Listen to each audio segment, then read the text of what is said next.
Assalamu alaikum wa rahmatullah. Dart API course, Dart and Flutter 2024. In this course, we'll learn how to build API using Dart framework. For building API, we are going to use Vania Dart. And for Vania Dart, we are going to cover installation and activation, going through the documents, Vania Dart CLI, Vania migrations, controllers, models, and eloquence, building API, and testing API. Here are the below endpoints that we're going to cover for our API building. Authentication API, product list, product detail, search products, profile API, that would be CRUD, wish list API, that would be CRUD, payment API, and notification API. Since this is not a UI course, so we are not going to build UI step by step. We just focus on building API. At the end of this course, we'll integrate Flutter and Vania Dart. This course, of course, comes with some pre-requirements. You have to make sure that your VS Code is installed, your Flutter SDK is installed, your Android Studio is up and running, and you have basic understanding of Flutter. Apart from that, we have lots of quizzes and assignments to bolster your Vania Dart knowledge. There is also a bonus in this course. We'll be installing a visual backend so that you can manage your users, products, and everything else. So let's get started.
So let's get started. Now to get started, we need to create a folder. Let's go ahead and do that. Over here, we're going to create mkdir, and then here we'll say Vania Dart Furniture API. And we do Vania Dart Furniture API. Then we do clear. Okay, now this would work this thing everywhere. If you're using Windows or any kind of system, the process is same. Okay, all right. Now after that, you have to make sure that you come over here, vdart.dev. Okay, actually this one. Okay, vdart.dev. Then of course it will take you to this URL. And then here we do have a bit of interaction, and so far we have used it. It's very friendly, actually, very user friendly. And if you're coming from other framework or backend, you'll find that it is very similar with the mainstream framework. Okay, now here we have this get started. Now here there's a video, so we'll skip that one because we are doing everything from scratch. Okay, now of course you need to make sure that you have a Dart version that is between 3 and 4, otherwise it's not going to work. Now this video is not about Dart installation, this and that, so we'll skip that part, because before you take this course, you need to make sure that your Dart and Flutter is up and running. Okay, and then we'll directly go to the installation process. Okay, now here we're going to go ahead and copy this. So let's go ahead and do that, and then I'm going to paste it over here and hit enter. Now it may take a moment to get it up and running. It looks like it's very fast, and over here it also says that I've already activated it because I already did it before. Okay, for you it may take a little bit of time. All right, so make sure, go ahead, that it is activated. You need to check on this message over here. Okay, all right, and after that over here it says go ahead and create something using this Vania create command. Now here I'm going to go ahead and do this, and then after that I'm going to write over here say furniture API.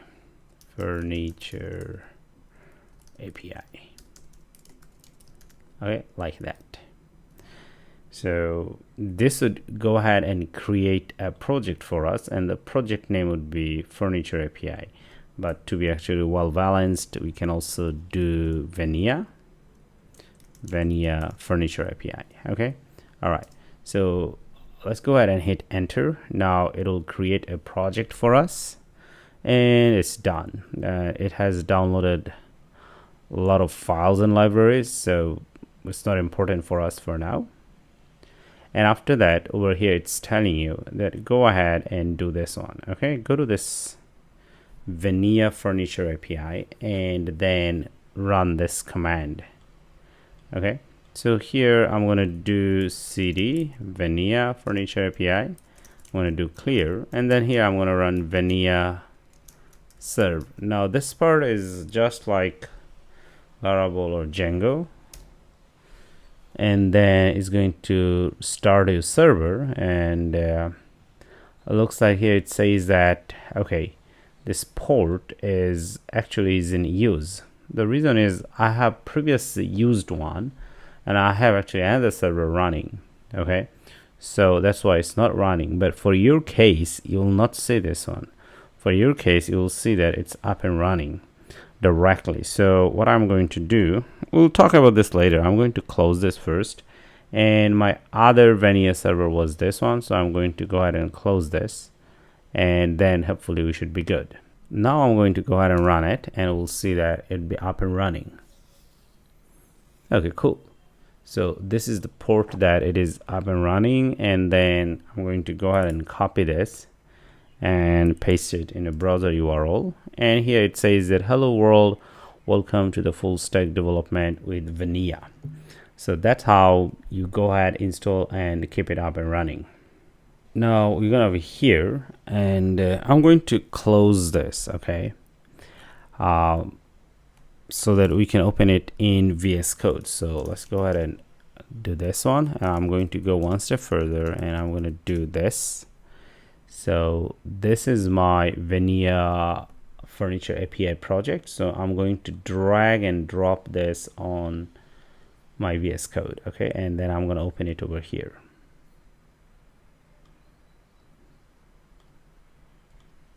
All right, and after that over here I'm going to open up my terminal, and we'll restart everything from our terminal. Okay, we go ahead and close this over here. Okay, right, so here I can also do Vania serve.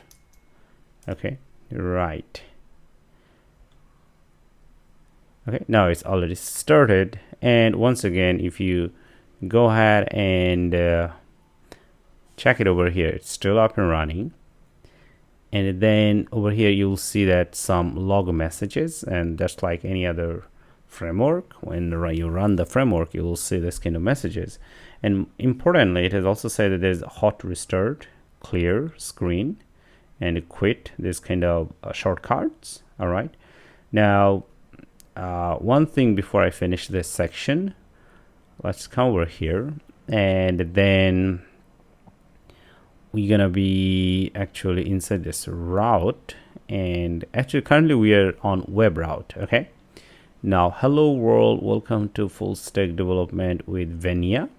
Now this is the message that we have seen over here. Now what I'm going to do here, I can say hello Flutter lovers, Flutter and Dart lovers, actually that's what I would say. Okay, as soon as we save it, it's gonna auto restart the web browser, auto restart the server, actually not the web browser.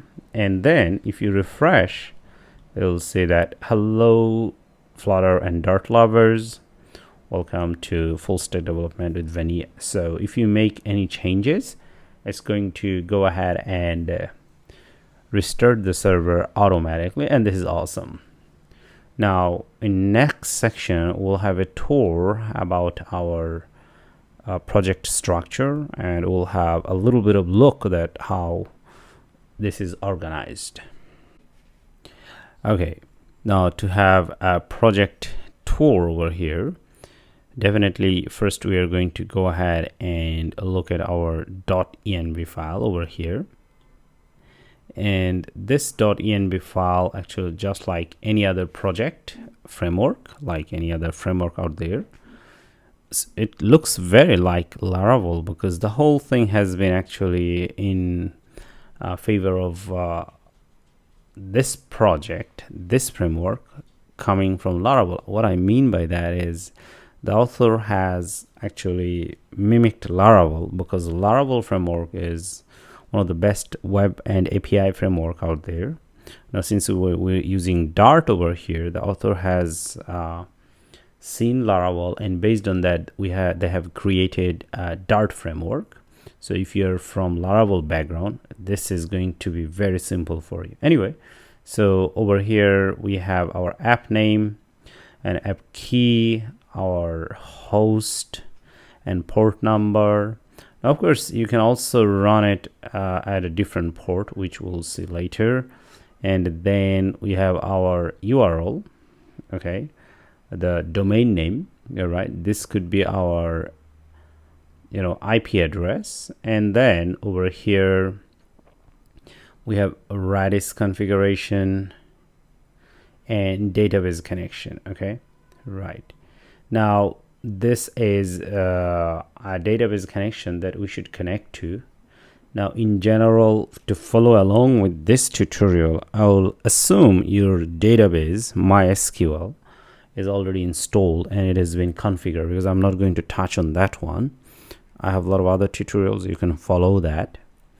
Okay, so if you don't know how to install MySQL, you should follow other tutorials, which I'm not going to cover over here. And these are the basic things that we need to know about .env file over here. All right, and then of course we also have pubspec.yml file, and over here we can still install our dependencies, whatever we need, just like Flutter. So once again, this is very similar to Flutter in this sense. Okay, so I'm going to close this, because for now we don't need any of this. In future we'll install dependencies, then we'll open it up. Okay, right. And after that, actually we need to go ahead and look at this lib folder. Now within this lib folder, we'll have app config database and route. Most of the time actually would be working with this app database and route folder. Now, of course, on a route folder, we'll have our routes, the route files. Now, the default one is web route, but of course, if you use it from browser, of course, this is a web route. And then we also have WebSocket route, which is for connecting or having a socket with your application. You might have routes for that. And then we'll also have API route. Okay, this is the one that we'll be using mostly, because we'd be focusing on building APIs. Now, one thing you'll see that all this three, which is we have this three route files. Then over here you'll see that they all have a common structure. For example, you see that class web route implements route, and then we have to override a method which is called register that tells us that a route is an abstract class. If you implement, you have to override the methods that's given inside this route class. Now the same for WebSocket. So you have a class name, then you also have to implement route and override this register method, and inside this you actually mention your routes, just like this one over here. This is a web route, and this is a WebSocket route, and this is our API route. So once again over here we have this API class, API route class, which implements a route, and then you have this register function that you need to override. Okay, so this is where it would be working mostly. Okay, so that's a simple tour of our API, this simple tour of our routes folder.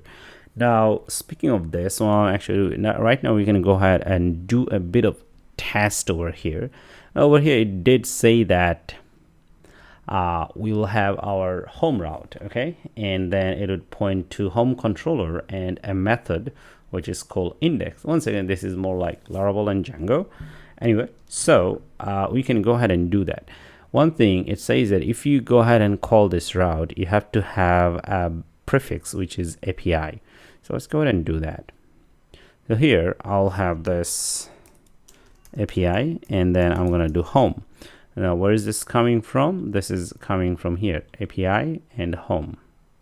Okay, all right, so let's go ahead and hit enter. And here we do see that some JSON response, because this is for our application, mobile application mostly. So the response is always JSON response. So this is coming from here. And but of course, if you want to know where it is from, so you can shift command or Windows button on Windows and then click on this. It is gonna take you to this index method, and this is what it is returning from here. And at the same time, of course, you can say hello coders. If you do go ahead and save, it's gonna restart our server automatically. Okay, and then let's go ahead and check here, hello coders. Okay, for now we are using browser. In future we're gonna go ahead and use a Postman to do that. All right, so that's the first thing that we learned about this. Now the other thing, where is this coming from? Actually, this is coming from here, the same home controller, and it is an exported name as home controller, just like you do with Node.js or any kind of JavaScript framework. You have to export your class name, so it's doing pretty much the same thing. All right, so this is all about over here our route folder and mostly API route.dart file. Okay, well, in next section, actually we're gonna be talking about this app and HTTP controllers folder. All right, so earlier we have seen our route folder over here. Now we're gonna look at this controllers folder.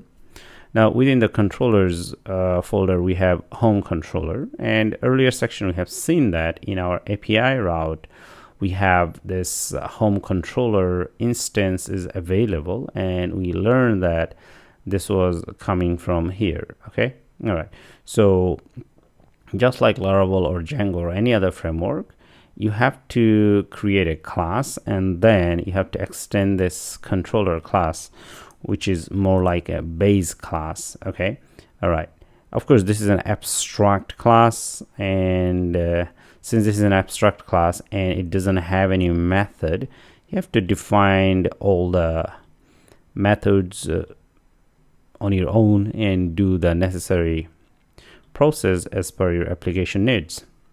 And at the same time, you do see that over here we have JSON response, since we are doing API. So all of your methods should return a JSON response. Okay, so you have to create a controller for your application within this controller folder. Okay, within this controller folder, and then the controller should extend this controller class, and within it you'll have these things available. If they are not available, you have to write them on your own. So that's the idea. So if you have a controller that is responsible for showing home information, then you have to name it home controller. You can also have one for login or AuthController. It could be like that.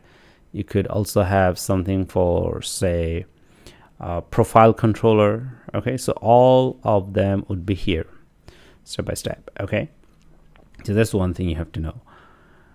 And so that's the controller folder. Now, one thing, since we are doing over here as API response. So for now, we just see that we are sending message hello coders. Actually, we can use more information over here.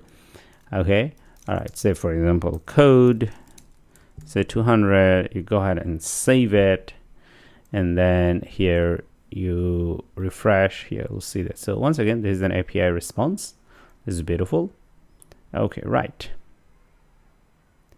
And after that, we're gonna go ahead and look at this middleware folder. Now over here, we have different kind of middlewares. There's auto created, authenticate, error response, and home middleware. So let me go ahead and close this for now.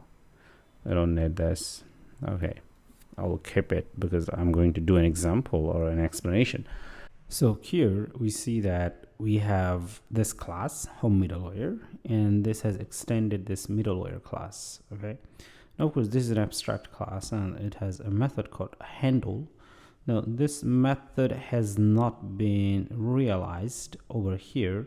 That means that whatever the class that extends this middleware class, that has to create the body of it, and that's what we see. And that's how object-oriented programming works. If you know that, if you have an abstract class and that abstract class has a method, and then the subclass or the child class has to work on the method. All right, anyway, so now this middleware is extended by all the other middlewares. For example, if we do see that authenticate.dart, it doesn't look like it has anything, but it does have. Now this class extends this authenticate class, and authenticate class itself has extended this middleware class. And here we also see that over here this authenticate deals with our bearer token, which means that if you want to access some protected routes or user needs some special privileges, user has to send token back to the server, and during that time this middleware gets activated. And if you do come over here and api.route, we see that okay, here this user route is protected because it has to go through this authenticate middleware route, which means this class, which means this class, right? Okay, so that's how it works. Now of course this is not a class about our course about explaining everything about middleware, because this is a very broad topic. Anyway, so now here we do see that here we have this home middleware, and this home middleware should get activated when you try to visit this route. Okay, and we can verify that, and as we do that we'll see a lot of new knowledge. Now since we are using Dart, so here definitely we can use a print method.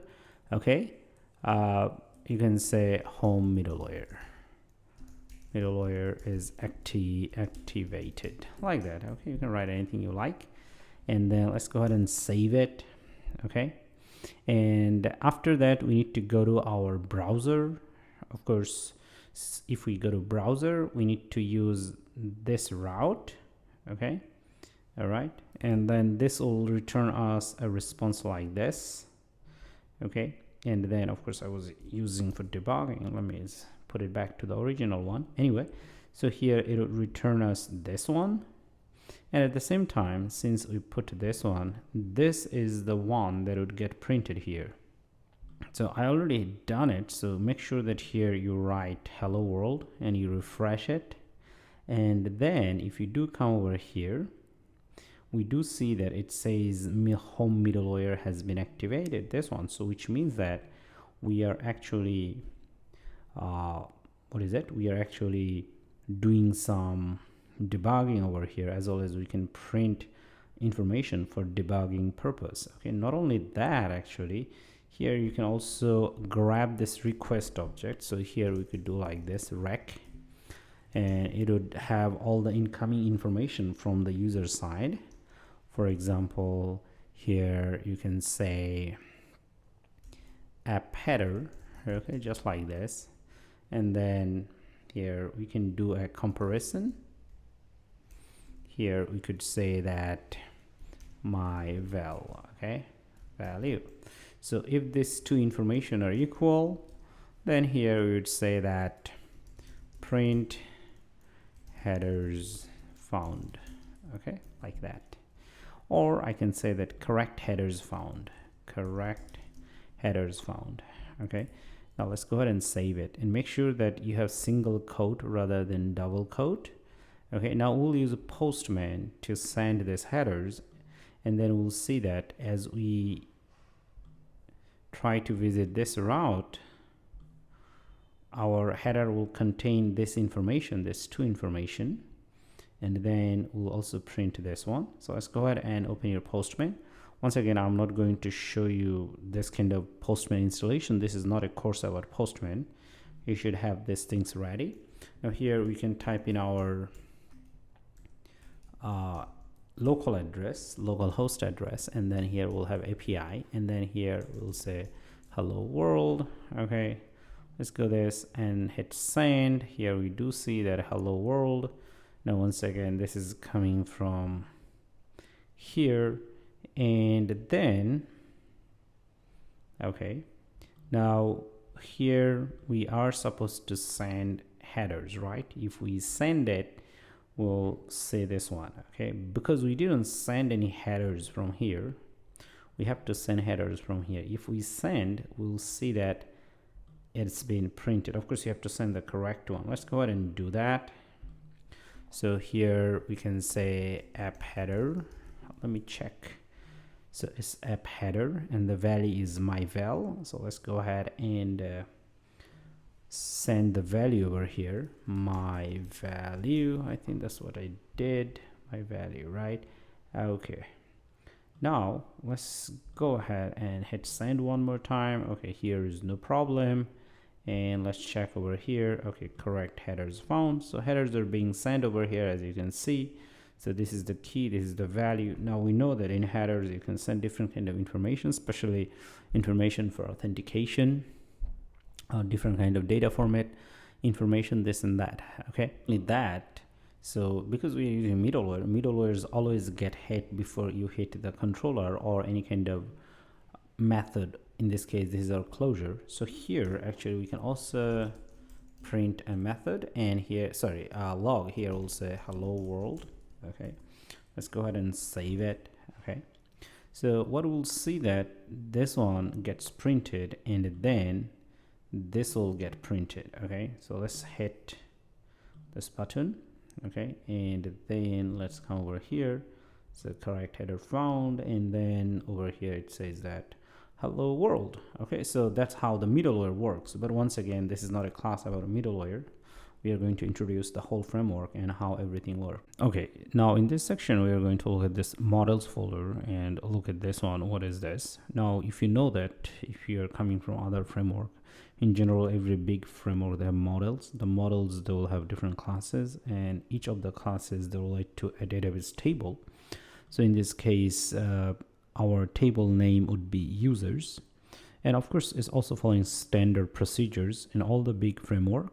If your table name is users and then your model class name is user, so if you have an S, this S is skipped over here when you name the class. Okay, now of course our users table, it doesn't exist yet because we have to go ahead and create first a database, but for now we don't have a database. Okay, now to be able to work on this model, so we need to go back to our env file, and then this is our env file, we know that, and over here we seen early that this is the section that we need to make change. So the first change we need to make is this one. You need to say what kind of driver are you using. So there are 3 options currently supported. In future they might have more options. So here we're going to use MySQL, this one. If you use Postgres, you can go ahead with that, and make sure that these ports are correct. Now in this case, I'm going to change a database name. I don't want to use Vania. I want to use Vania Furniture API. Okay. And then of course, in my case, the MySQL system that I have used and installed, the root name, username is root. In your case, it should be root, but it could be different based on people's setup. On Mac, it is root. On Windows, it is also root if you install MySQL. And because I'm on Mac, so I have this password.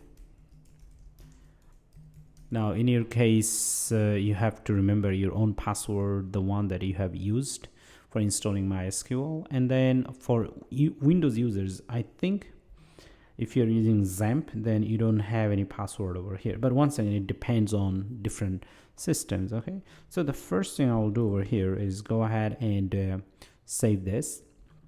But now we mentioned the database name, but we didn't create a database. So I'm going to create a database now. Now to create a database, actually, I'm going to use MySQL Workbench, so which is this one.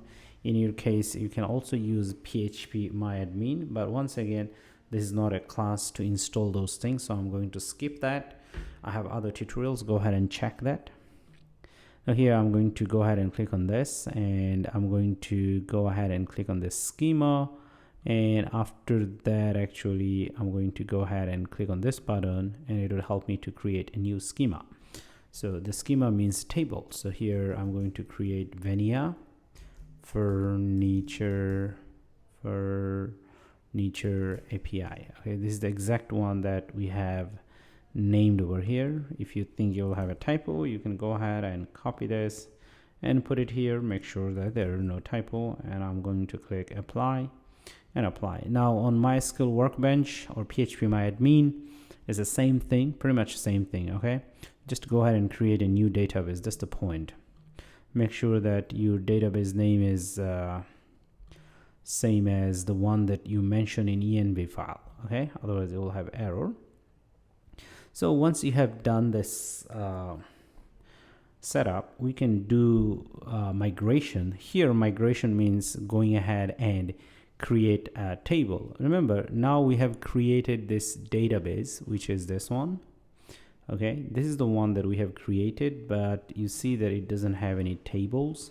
It's all empty. Now I can go ahead and create a table manually, but I don't want to do that because Vania provides CLI tool to create tables, and that's called migration. Okay, now if you go and check the documentation, so this is the documentation, and over here if you do come over here, migrations, database migration means creating table. So you can go ahead and create a database schema or a blueprint to create a table, and then over here you need to run this one, and this will help you to actually create a table over here. Okay, now I think for some of you this may sound complicated. Don't worry, I'll walk you through the whole process one more time, and then when we actually start doing our API test, we'll go through it again, so it would be very clear to you.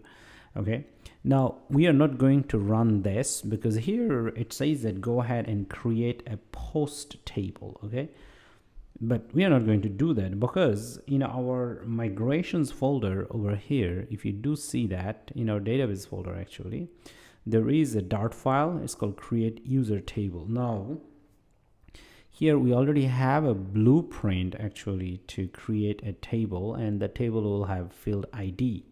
Okay, so this is what this file would help us to create a table over here. Okay, now before we go ahead and create a table, we have to run a command. So I'm going to create a new terminal over here, and over here you'll see that it says go ahead and run Vania migrate. Okay, so I'm going to go ahead and paste it here, and I'm going to do hit enter, and it says that migration started, and let's see how it goes. Okay, right, now it says that it created a table. Now the table has been created because of this file exists over here. Okay, now this file exists because of this one, but of course this is already pre-built in our framework, so we didn't need to execute a command like this. Anyway, so now let's go ahead and refresh it over here, and here now you already see that there is a table. Okay, now there's our users table, and select a row, there is nothing, just ID field. Now there's only one field. The reason is because you have one ID field over here, but say for example you want to add more stuff to it. Okay, you want to have more field because right now we just have only one field. Okay, you want to add more field to it. So one thing we could do over here, so here we could run this command fresh, and this is going to drop the table. Okay, so here it says this dropping, and it created a new one again. So it dropped and created, and then it sounds like, okay, well, you haven't done any new work, so why you go ahead and drop and create a new one? It's kind of useless, it sounds like. But no, actually, if you in future, say for example, you want to add more field, for example username, okay, now here there is the documentation. Say for example I want to create this fields, okay, here we'll have date time, here we'll have date and some amount and numbers, floating, foreign key, geometry which you need for Google Map, or a JSON field, this and that, all could be added and we can run migration. Now for now here, say for example we are going to copy this one, okay, and then I'm going to put it right below it. Okay, so this would help us to go ahead and create a new field along with name. So if you have changes like this, you have to save it first, and then over here you have to run this one, Vania migrate fresh. Now the problem is it would erase all the data and recreate a new one. So you don't need to go ahead and manually create a new field, but the downside is it will erase all the previous data if you have. But in our case, of course, we don't have any data, so it's dropping the table, and then over here it says migration started. And if we refresh our table, here we do see that, okay, we have two fields, one is ID and there is name. Awesome. So that's how you go ahead and create new fields in your table using this awesome command line tools. Okay, so in this part we'll see another important concept over here, which is called providers, and it has something called route service provider. Now, this is a class, this is a provider class, and from the name you should understand that it provides service to the routes files or classes. Okay, now the class itself name is route service provider, and it extends service provider. Now once again, this idea has been taken from framework like Laravel or Django, so it does help you to register all the routes during boot, as you can see over here, or when your application starts, like that. Okay, now of course if you do want, you can go ahead and look at all these things on your own and understand more. Now here I'm going to simply briefly cover the idea. Now since this is this class extends this class, and as you see that this is an abstract class and it has these two methods over here, boot and register. So this class itself has to go ahead and realize them, and for now the boot doesn't have anything. The register itself over here has some statements inside the method, and here you do see that all of our routes over here, API route, WebSocket route, and web routes, these are all registered over here. So in fact, if you click this class, it will take you to this web route class, and this will take you to this API route class, the one that we have seen before. So if you want to create a separate route file over here, then you have to register it within this. Okay, now yes, we can go ahead and do that. Say for example, go ahead and create a new route file. So for now we're just gonna call it test route.dart. okay, all right. And as you see over here, web route or any routes, it has to implement this route class. Okay, so that's why I'm going to go ahead and over here, say for example, create a class. Now call it test route, and you have to do implement, and then you have to here have this route. Okay, and if it is not recognized, quick fix, import this Vania Dart, and you're good to go. And since you have implemented this one, we know that this is an abstract class and it is a method register. So we also have to go ahead and realize this. So if I do quick fix over here, so I'll say create one override, missing override, this one. Okay. All right, so this is what we have. And then of course, once again, if you take a look at this, within this here, you can actually mention prefix as well as a route. Okay, so what I'm going to do, I'm going to go ahead and copy this. Okay, it's better you have a prefix. So now let's come over here inside this. I'm going to put it here. Now, since we already have a prefix API over here, but that was for our class over here, this one, right? So for this route file, our prefix is API.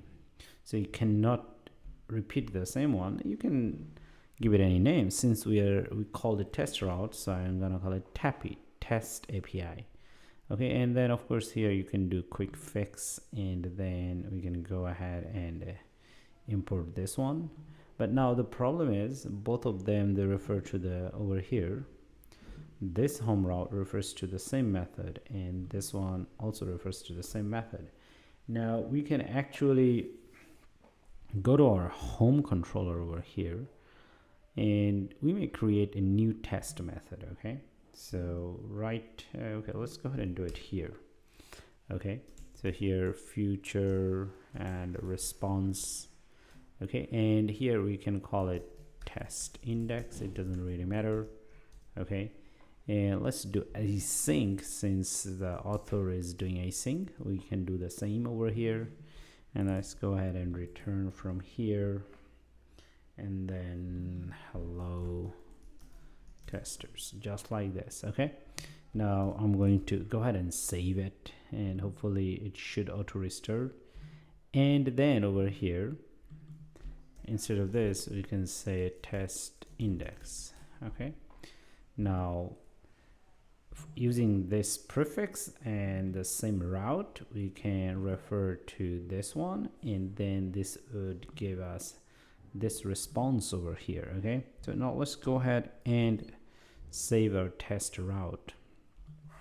Now we have this test route, but since this is for managing our routes, and this is a new service provider, we need to register it over here. So here you need to say test route, this one. Okay, and then register. Okay, you're good to go. Let's go ahead and save it. Once again, it's going to restart. So we have created a new route file, because if your application gets bigger, and then if you want to separate your routes, because you may have thousands of routes, you don't want to keep them in all one file. So you can separate them, and of course the classic way of separation is web route, API route, WebSocket route. Okay, now this is classic way of separation, but you can still separate based on your needs. Okay, so we did that. So this is our new route class, and here we'll have some APIs. Now let's go ahead and test this. So we can go to our test Postman over here. Now remember, earlier we are doing API routes that starts with API. Now this time we created a new one, TAPI, and here we can call home. Go ahead and try,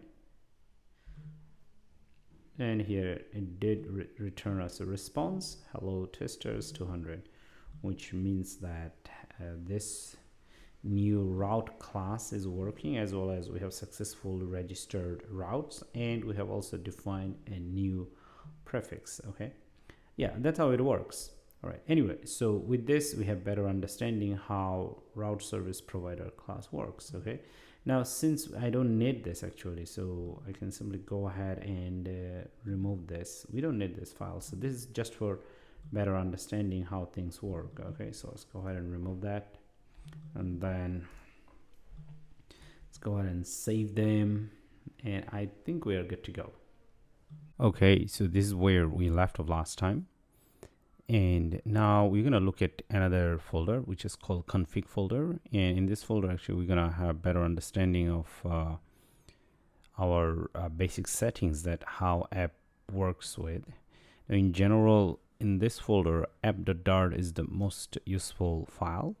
And actually, it consists of other two auth and cores. I mean, this file, actually, the code itself here uses object or reference from both of these. For example, over here we have this AuthConfig, this one. Now this AuthConfig actually comes from this auth.dart, and over here we do see that we have a map inside map, a nested map.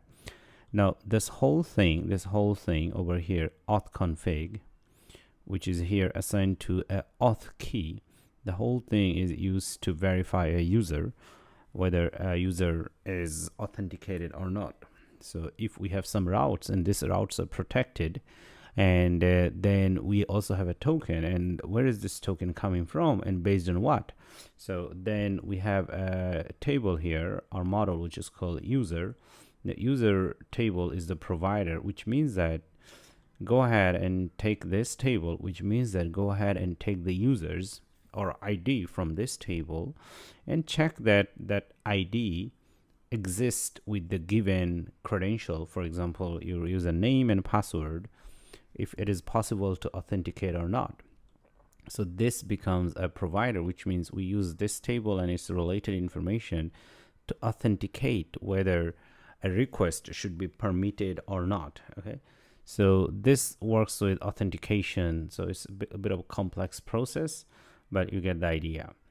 And then we also have this course over here.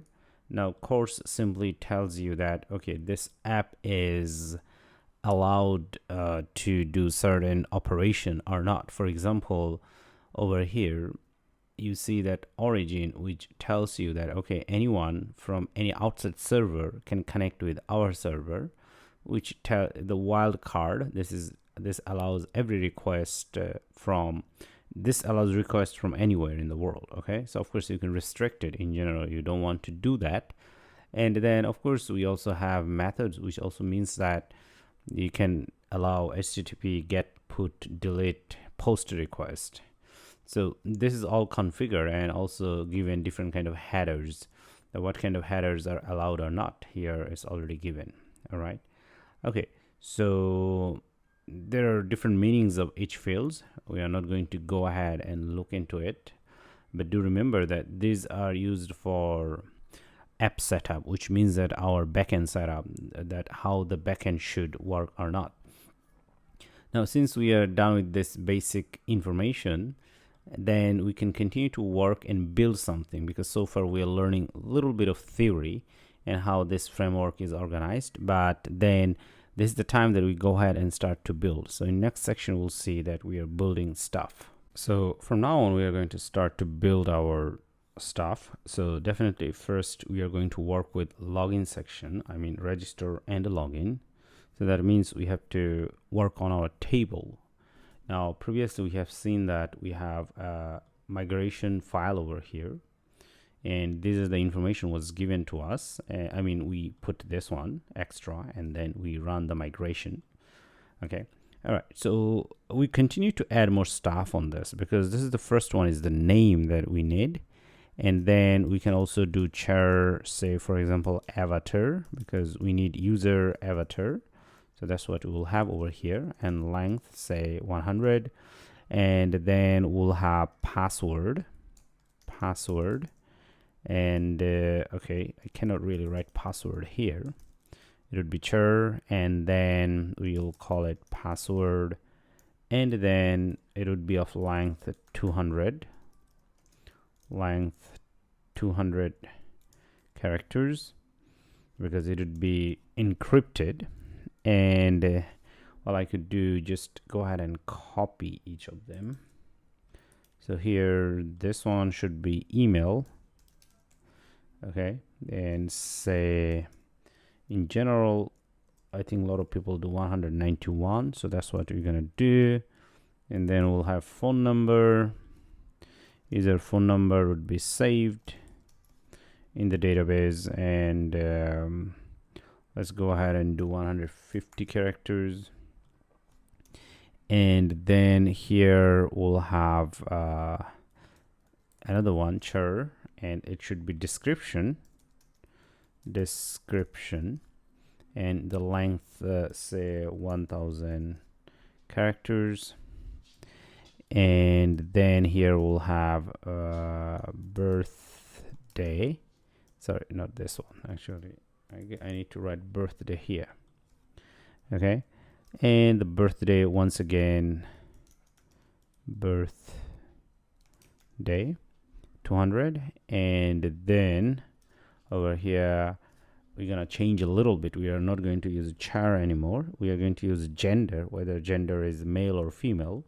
Now for this one, actually we can take the advantage of given migrations functions over here.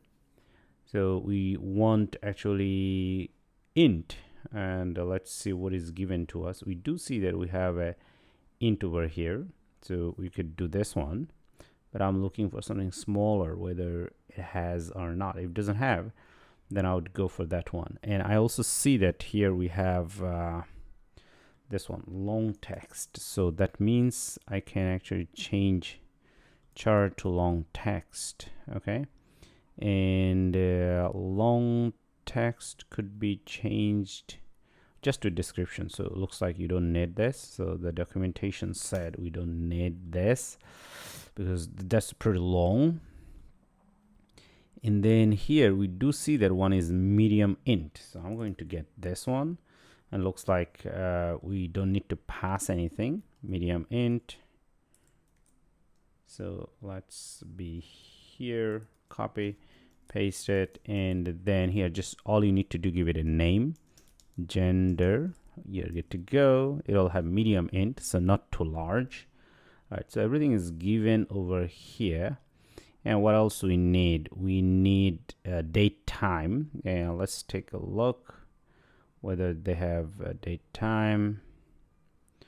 Yes, they should have year, date time. Yes, so we're gonna use the date time, this one. In fact, I can just go ahead and copy this directly. So here I'm going to put this one, created at okay, I think I missed D. So created at, and then here updated at.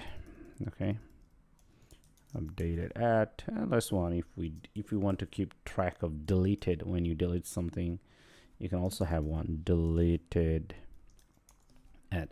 So these are the informations that we need currently. So now to meet your to suit your requirement, you can always come back over here and check this documentation, and pretty much everything has been covered. I mean, it's pretty much everything is there. Anyway, so now after this, we can go ahead and run our migration command. So it's going to go ahead and update our database. So here I'm going to do Vania migrate fresh. Okay, let's go ahead and run it. So dropping all the tables, and then migration started and created a table. Now we can go ahead and check our database. So here, this is what we had early, and tables, and this is user table. Let's go ahead and take a look. So we see that all of these fields are already populated. In fact, I do believe that I can look at them. So I can here say alter table, and I can look at all this info over here. Okay. Now, of course, here these are all nullable, which means that you have to give information for each of them. But I'm going to remove this fields over here from this one, because otherwise you will have difficult time to log in, register, some of the parts that we could do later actually. Okay, now I can just go ahead and apply in PHP myadmin. I think you can just change it and click save, and you'd be good to go. So these are the field that we want. Okay, everything else is fine over here. So since this has been done, so we actually worked on the model, okay, so which is our users table, and I do believe that our next step would be creating a controller for this, because right now we have the model, but actually we don't have something called user controller. Okay, so here we do see that we have home controller. Okay, but this has to do with our front-end responses, mostly for web app.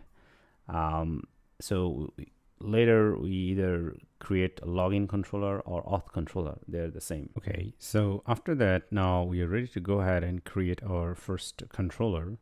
Now to be able to create a controller, actually we can come over here, click on the basics, and then look at this, and there is a way to create a controller where it says the Vania make controller and controller, right?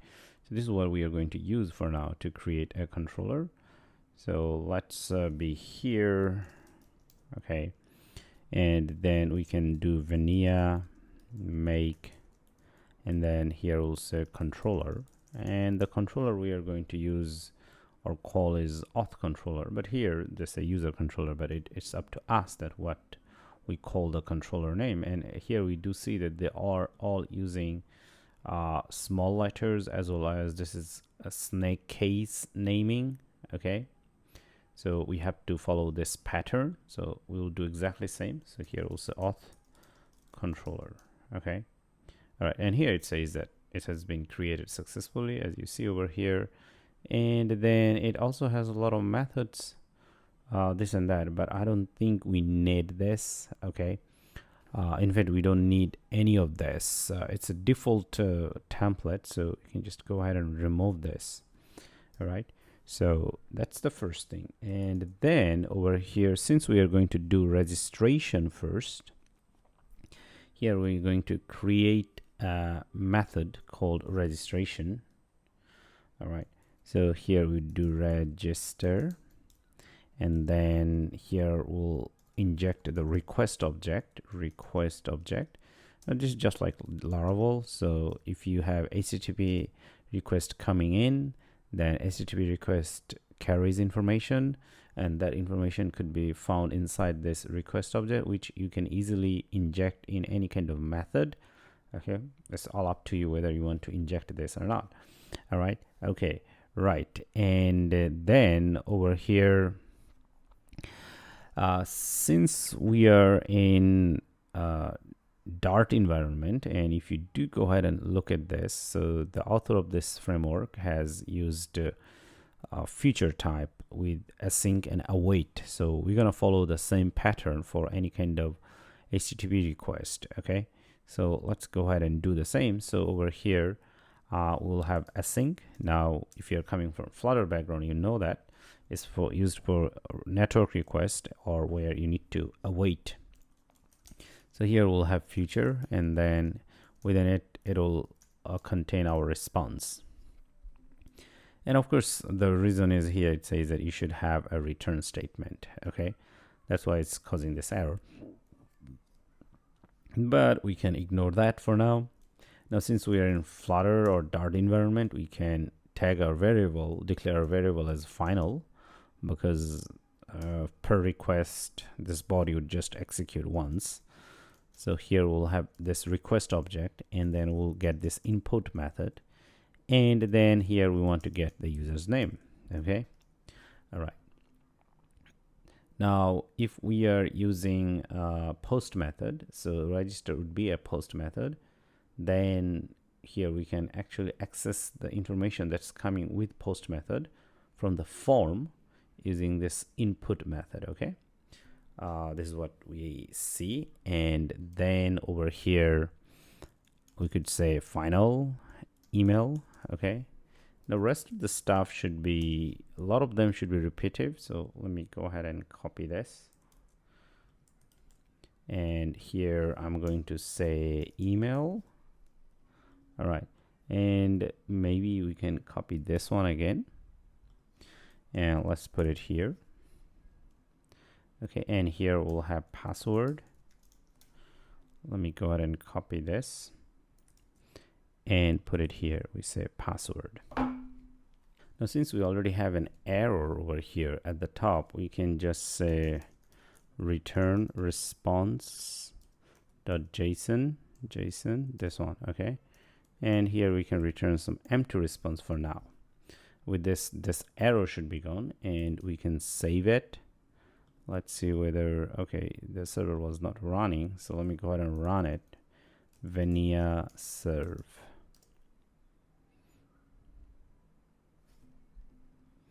Okay, so the server is running. We don't have any issues over here. Now, the very first thing, we need to go ahead and confirm that we can access this endpoint. To do that, we need to come to our route file over here, this one, API route. And as you see, these things, actually, we don't need this. So we can, in fact, remove all of this for now. Okay, let's go ahead and remove all of this. And looks like a lot of them are unnecessary. So for now, we can remove this. Okay, so the first thing over here we would do, register a route. So here router dot, here we're gonna do post method. Okay, and then here we need to define the path. Since we are doing registration, so here we'll define an endpoint as register. And then where it is coming from, it's coming from AuthController. This one looks like it's recognized, and then register, this method. Okay, all right, and we don't need to do this, okay, because the request object would be automatically injected. Let's go ahead and save it. Okay, right. Okay, so that's done. So our next job is to go ahead and hit this first, okay? And then we'll see that we are returning an empty response. Or I can also do over here, status. Okay, all right, let's go ahead and save it. So now I'm gonna be here. I'm going to close this. Now from now on, actually, we're gonna save everything inside our a folder over here. So here I'm going to, okay, this was the older one. I'm going to delete this. You guys might not have this one. So here I'm going to create a new collection, and then here I'm going to call it vdirt furniture API, this one. Okay, and well, here I'm going to add a folder, and I'm going to call it auth, and inside this here I'm going to add a request so that I can save it for future reference. Okay, register. Okay, if we need to come back and try everything, so we can try it from here. And then this would be a post request, and then here we're gonna do, okay, and then API, and then register. Okay, right, and let's hit enter and see how things go. The status okay, right? So everything looks perfect, which means that we can already hit this. Not only that, I can right here we hit the endpoint. Okay, right. So let's go ahead and save it and run it, and I do believe we have an issue. So we hit the endpoint, and let's try it. Okay, right. Okay, we hit the endpoint. So this is good debugging. Anyway, so this are the first thing that we have seen, and then here there are things that we need to go ahead and validate. Okay, so next part would be about validation, that whether this information we have is correct or not, and setting some constraint about it. Okay, And actually we can get the status and everything is fine, but what if there is no email, name and password? So we need to do a validation. Now for validation we can come over here, and here we might see some validation example. Okay, so we do see there is a validation example just like any other framework. So I'm going to go ahead, copy this, and then I'm going to go ahead and put it here at the top. So actually you want to do validation first. Okay, so now this object here, we call it request object. All right, let's go ahead and save it. So here we do see that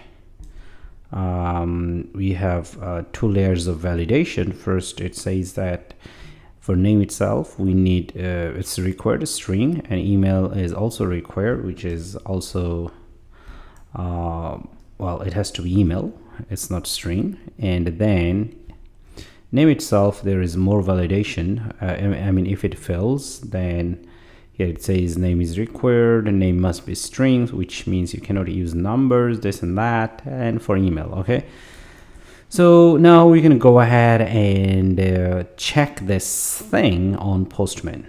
All right, now here I have this kind of simple data that I put here in the raw section as JSON.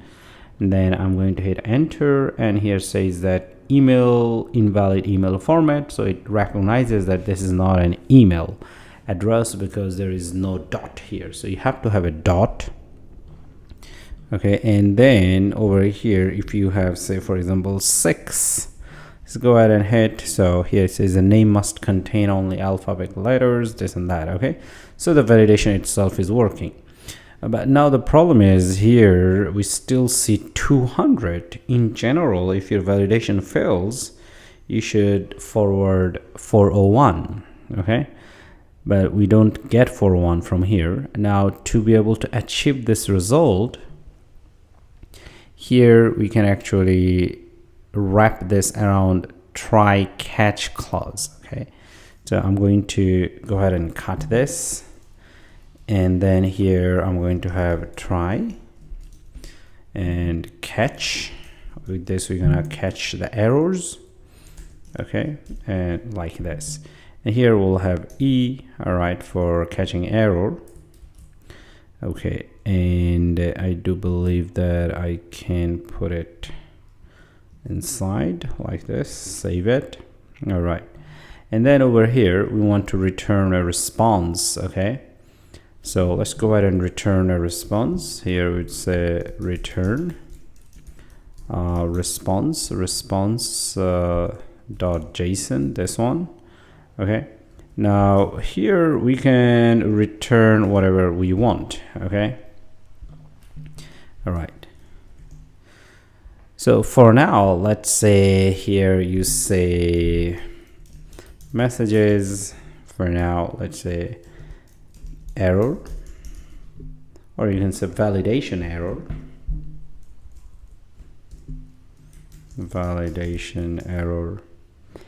and this should be okay for now. Let's go ahead and hit enter. Okay, now here we see validation error, and at the same time here we do see that it says status code 200. Now this is still something that we don't want as status code 200. We want status code 401. So for this reason, right after this data, actually you need to return status code 401. Okay, because the default status code is return 200. Okay, now you go ahead and hit it. Okay, let's try it. Okay, now here we see 401, which is unauthorized, because over here in our Dart, Vania Dart, the default one is 200. If you go ahead and check over here JSON, and then here this is the method that gets called, and here we do see the status code.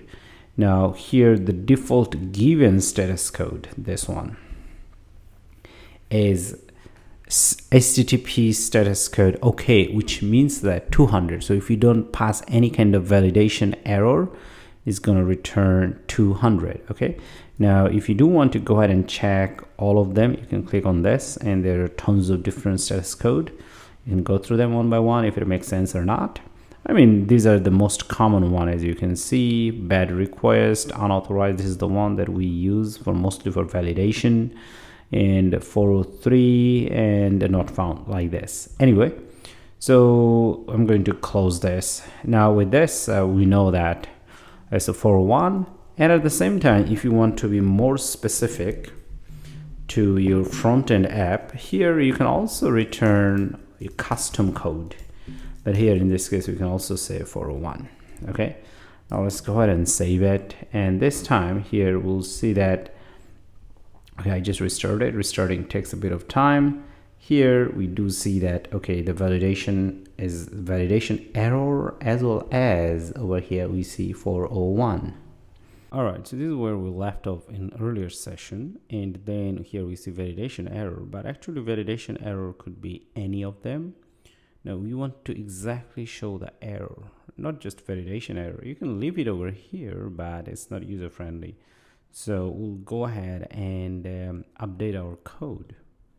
Now to update our code over here, we have to actually use an object which is called this one, and it's inside request.dart. I'm just showing you. You don't need to follow exactly like this. I mean, you don't need to go ahead and find it. It is here. It's Vania source exception validation dart, and over here we can use this one. And how to use this? So over here inside this, we can check if this one is an object of validation exception class. Okay, now here we can say if is validation exception, this one. Okay, if this is a class of this, then over here actually we take this, and then we can actually format the code. All right, now of course we need to import the path, and if the path is not actually imported, you can actually copy it from here, and then we can put it at the top. Okay, now the error should be gone. If this is an object, if this is an object of this validation, so here we have right? We are checking if is an object of this class, then we continue to do that. Okay, so over here we are just checking if the checking is correct. Then here we can say error messages, this one, and then here we do e.message. Okay, this one. So we get that this object over here. Now let's come over here, look at this, and look at this class. It does have an object which is called message. Okay, so this is what we are actually checking. So we get the messages from there, because it will have a message if we have an error inside this object. So we get that error message. All right, okay, and then over here we can we have this one, so we can simply go ahead and instead of this we could do error messages. Okay, all right, so let's go ahead and save it, and then let's do this one. So here you see that now we know exactly what is the problem. Okay, now of course if you have more of this issues, okay, so it's an invalid name, which is not good. You can also check over here by removing this. Let me go ahead and try like this. So invalid email address. Okay, and of course we looks like it didn't take the password yet. So here password is missing. Now for this reason actually I can simply go ahead and remove this with something more. Now it's just some written info. Here I have added password like this, and I don't think we need this for now. Okay, so we can also remove the last one. Let's go ahead and save it, and now restoring the server. Let's go ahead and hit on this. Okay, now password is required.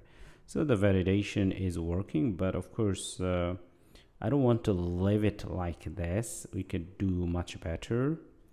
For this reason, actually, here I want to format this error because I don't want to show all these errors. Someone can say, yeah, show that, but because in the front end we need to handle different kind of messages, so each time we just want to send one message. Okay, so here we'll have, say, a new variable, error messages list equal error messages, this one, and we just want the values because we are in Dart programming. This is a map. Error messages is a map. Okay, we want the value and convert it to list like this. Okay, once again, if you do see it carefully, this is a map and these are the keys and these are the values. So each time I just want to show the lists values. Okay, now let's go ahead and check. Now let's restart the server. It's restoring. Now let's hit, and now it's much better, but there are too many of them. So here we can just take the first one. Okay, all right. Now let's go ahead and hit enter. Okay, so first one is name. So say for example we take care of the name, then we will see the second one is invalid email format. Then here at a, let's hit it now, password. So it's working. And then over here also, what if you messages are empty, you don't have anything? So here I'm going to take this one and check it. Okay, since we are using Flutter, so here is not empty. Okay, then we take the first one. Otherwise here just say simply validation error. Okay, all right, and here I want to change it to MSG. All right, now let's go ahead and save it. And here well, everything should be fine. Okay, MSG, cool. Well, that was if the error is a validation error. What if there are other kind of errors? So we need to also handle that one. So over here we're gonna just simply go ahead and return response.json, and within it here we'll say MSG and unexpected server side error. Okay, all right, and then here you could say code 500. All right, and then over here we could also do something different, but we don't need to, so we're just gonna return. Okay, now actually let's add another one, data. It's empty. Okay, the same one, because we want to follow the same format as a response for our application framework. And then here it's empty. Okay, this is the thing that we are going to use in front end, because some response should carry data.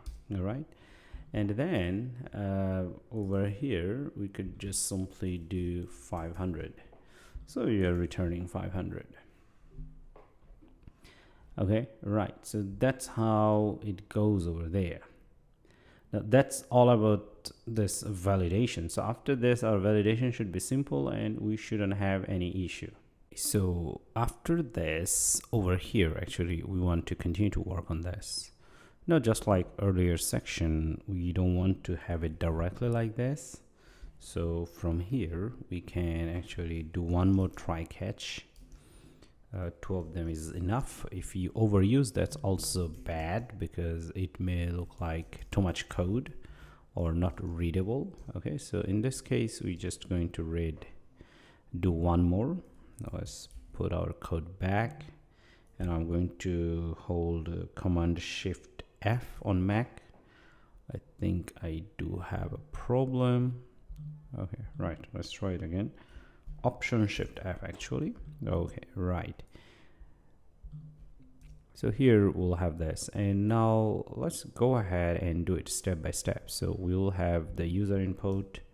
All right, and I think in our earlier sessions we have shown that we get all these things. Okay, name, email, password. Okay, let's go ahead and save it. All right, and then say, for example, we pass a password. Okay, XYZ. Okay, whatever. Let's go ahead and hit and says OK. And on the terminal, actually, we should be able to say these things, so we can capture everything. That's fine. All right. Now, what if you have unexpected error? So you need to catch them. So now over here we do return response.json. All right. Let's return from here.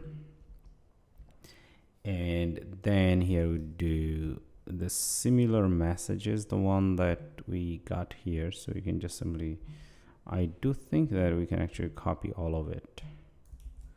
Okay, so we don't need to rewrite everything. Okay, so unexpected error, because in this case it's still unexpected. You don't know what went wrong after this over here. Okay, so let's go ahead and put it like this. I don't like the format of this code, but anyway. Okay, so after this over here, the first thing we should try is our user. Now we have a user model, that one, user, okay, and then we want to do query. We want to get all the users from the user model. That's why we do query, and then here we do where. So user dot query, and then here we do where, and then here we'll have email format, email, this one, and then here email, and then here we do first. Here we need to import this. Let's go ahead and import it quickly. This is over here. So now we are checking that if we have a user matching or not. Now, if there is already a user that's matching, that means that the same email has been registered before. So that's a problem. And over here, we would say if user not null. Okay, if user not null, then we can return something. Now, anyway, for returning, I'm still going to copy this, but I'll just simply change the error type. So if the user already exists, the error type should be 409, and we say user already exists, and or email already exists, it doesn't really matter. So here, okay, so this is the one. So 409 is used for conflict, which means that you already have the same data or same user. Okay, so here we can say email already exists, which may sound better. All right. Okay, right. So here we can say user already exists, All right, so that's the first part. So if this is not found, which means that over here it's going to return us empty data. All right. And if it does, that means that user didn't register. Okay. Now we need to work on this password. We need to hash the password. Now for this reason, we don't want to make it final here. Just declare it as a verb, because we need to change this password. So here we're going to write password, and then over here hash.make, and then password. Now these are all coming from this framework itself. If you do see that Vania source cryptographic hash.dart, and how it does, you can go ahead and take a look if you do want. Okay, all right, so it's inside somewhere in the library. Okay, so you should go ahead and check that if you do want how it works. Okay, it's a singleton class, we see that. Anyway, there's other concepts that we'll talk later. All right, so we first hash it. Okay, and then this is the time actually we could go ahead and insert the user into the database. So here we do await, and then here user dot query dot insert, this one, and here you do see that insert takes a map. Okay, so here, since it takes a map, we can just simply like this.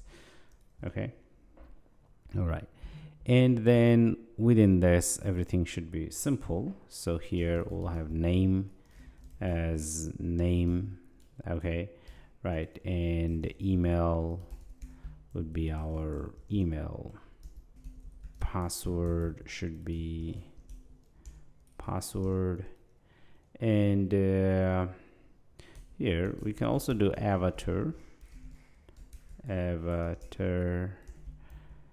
Now in general you can give it a default image, which is what I will do, PNG, the first one. Okay, this doesn't exist yet, but we can still insert because it's a string, right? And then here we could do description. All right, and no user content found. All right, and then created at this one. It's a date time dot now, this one. Now this is also coming from Flutter, is given automatically, so you can just use that one. And here updated at date time dot now. All right, so with this you'd be able to insert a user over here, and hopefully if we don't have error we'll continue to save. If we have error, we'll be here. Okay, error, so here we can change right now, unexpected error, server-side error during insert, during data insert. Okay, all right, now here we can just simply return response.json, and within it here we're gonna do like this. So here we'll have code 200 MSG register success, and then here we don't want any data once again, but if we log in we may have to forward the token inside the data. Okay, all right, so with this we should be good to go. All right, so now let's go ahead and try this, and if we are successful we would be done with our first API in Vania Dart. And then actually we can also remove that one. Okay, all right, so now let's go ahead and hit this and try this. Register success, beautiful. Now let's go to our table over here, and let's select rows, and here I do see that okay, everything has been inserted. Beautiful. Now what if I try it again? Here we'll see 409. Okay, but if we do have another user, register success, but then I want to have a valid email address, which may look good, and 2 3 4 5 6 7 or 6, all right, whatever, and just a dummy account. Okay, register success. And then if we go ahead and refresh this, we see that okay, these are different email addresses. So these are different users that's been registered. Awesome. So with this, we actually successfully registered and created our first API in Vania Dart. Awesome.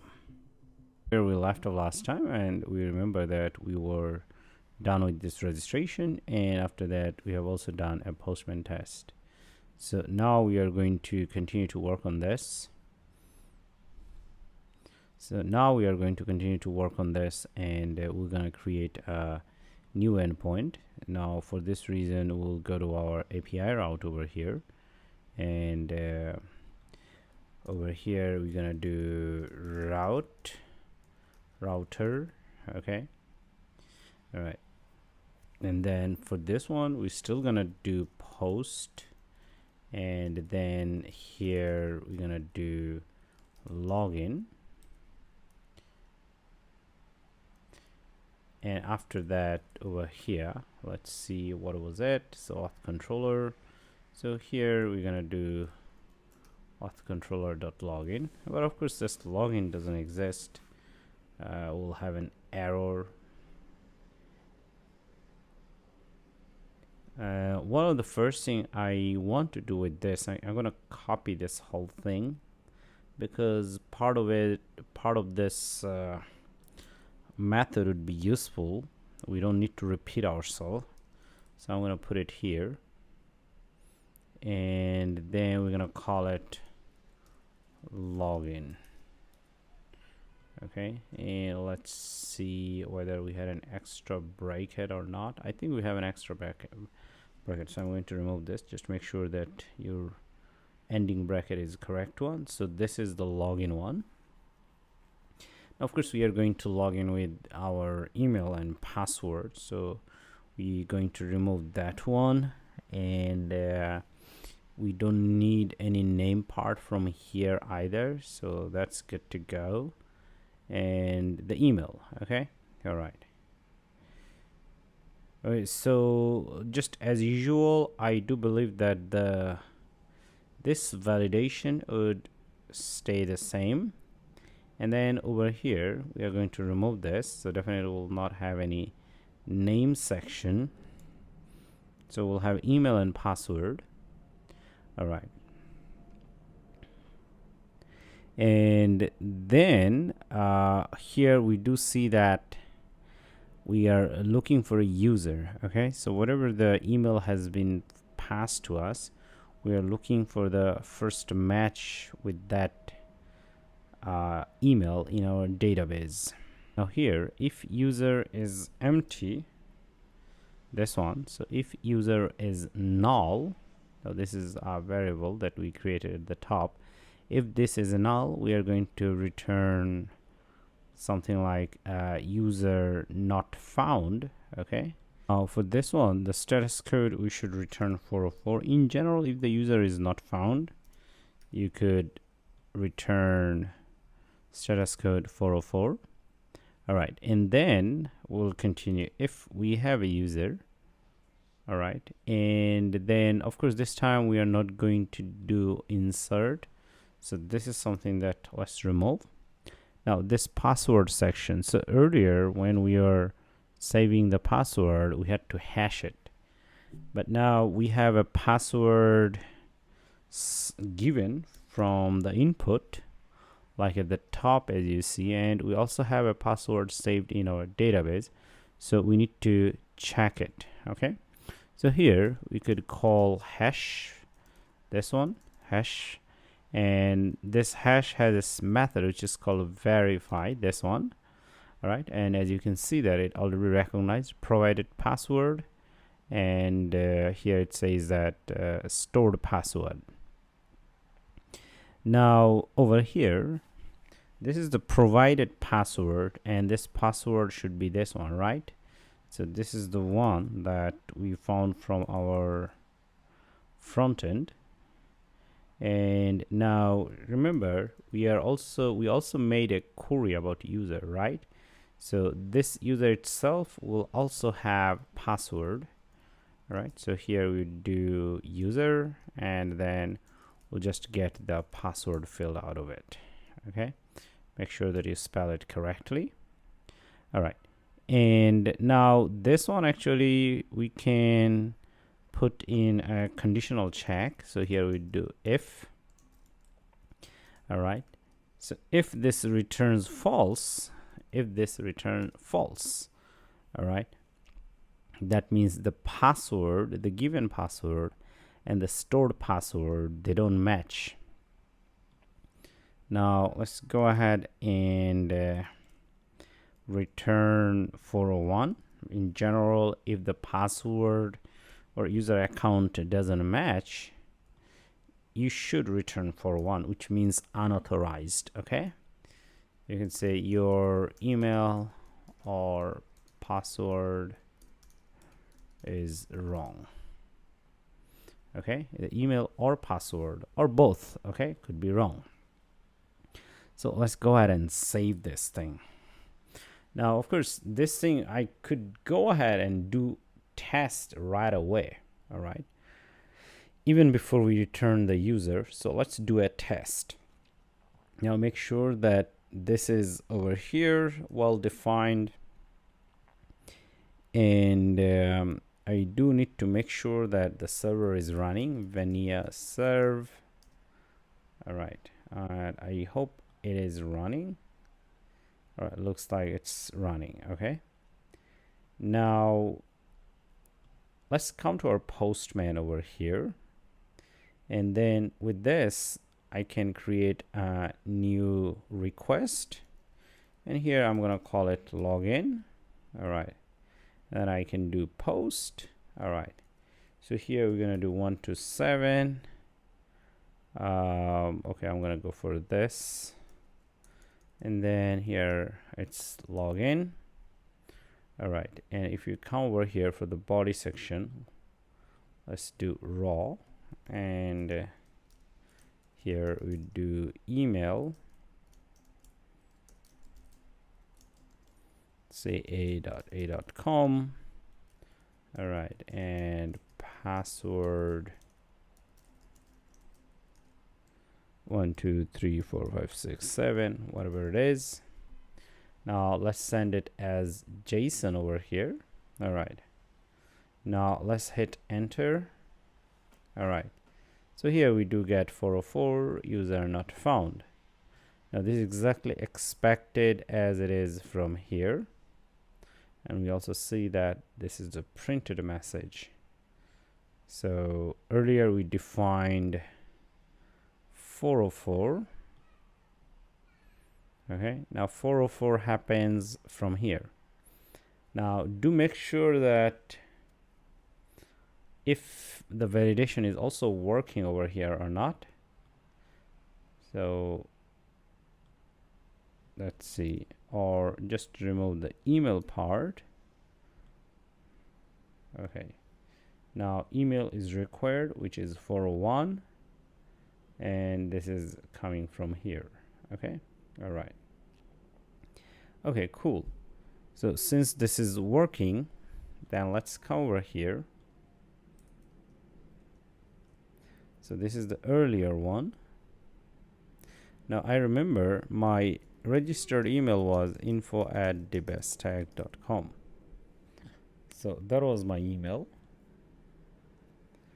Okay, the email address is correct, but the password is wrong actually, because my password is 1 2 3 4 5 6. So it is getting me 401. Now this 401 is definitely coming from here, as we have seen before. Okay, so what if actually we provide the correct information? Now we can do a test.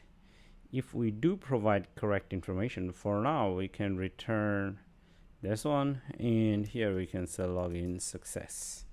Let's go ahead and save it, wait for the server to restart, and then over here I'm going to have this one as 1 2 3 4 5 6 7. Let's head it.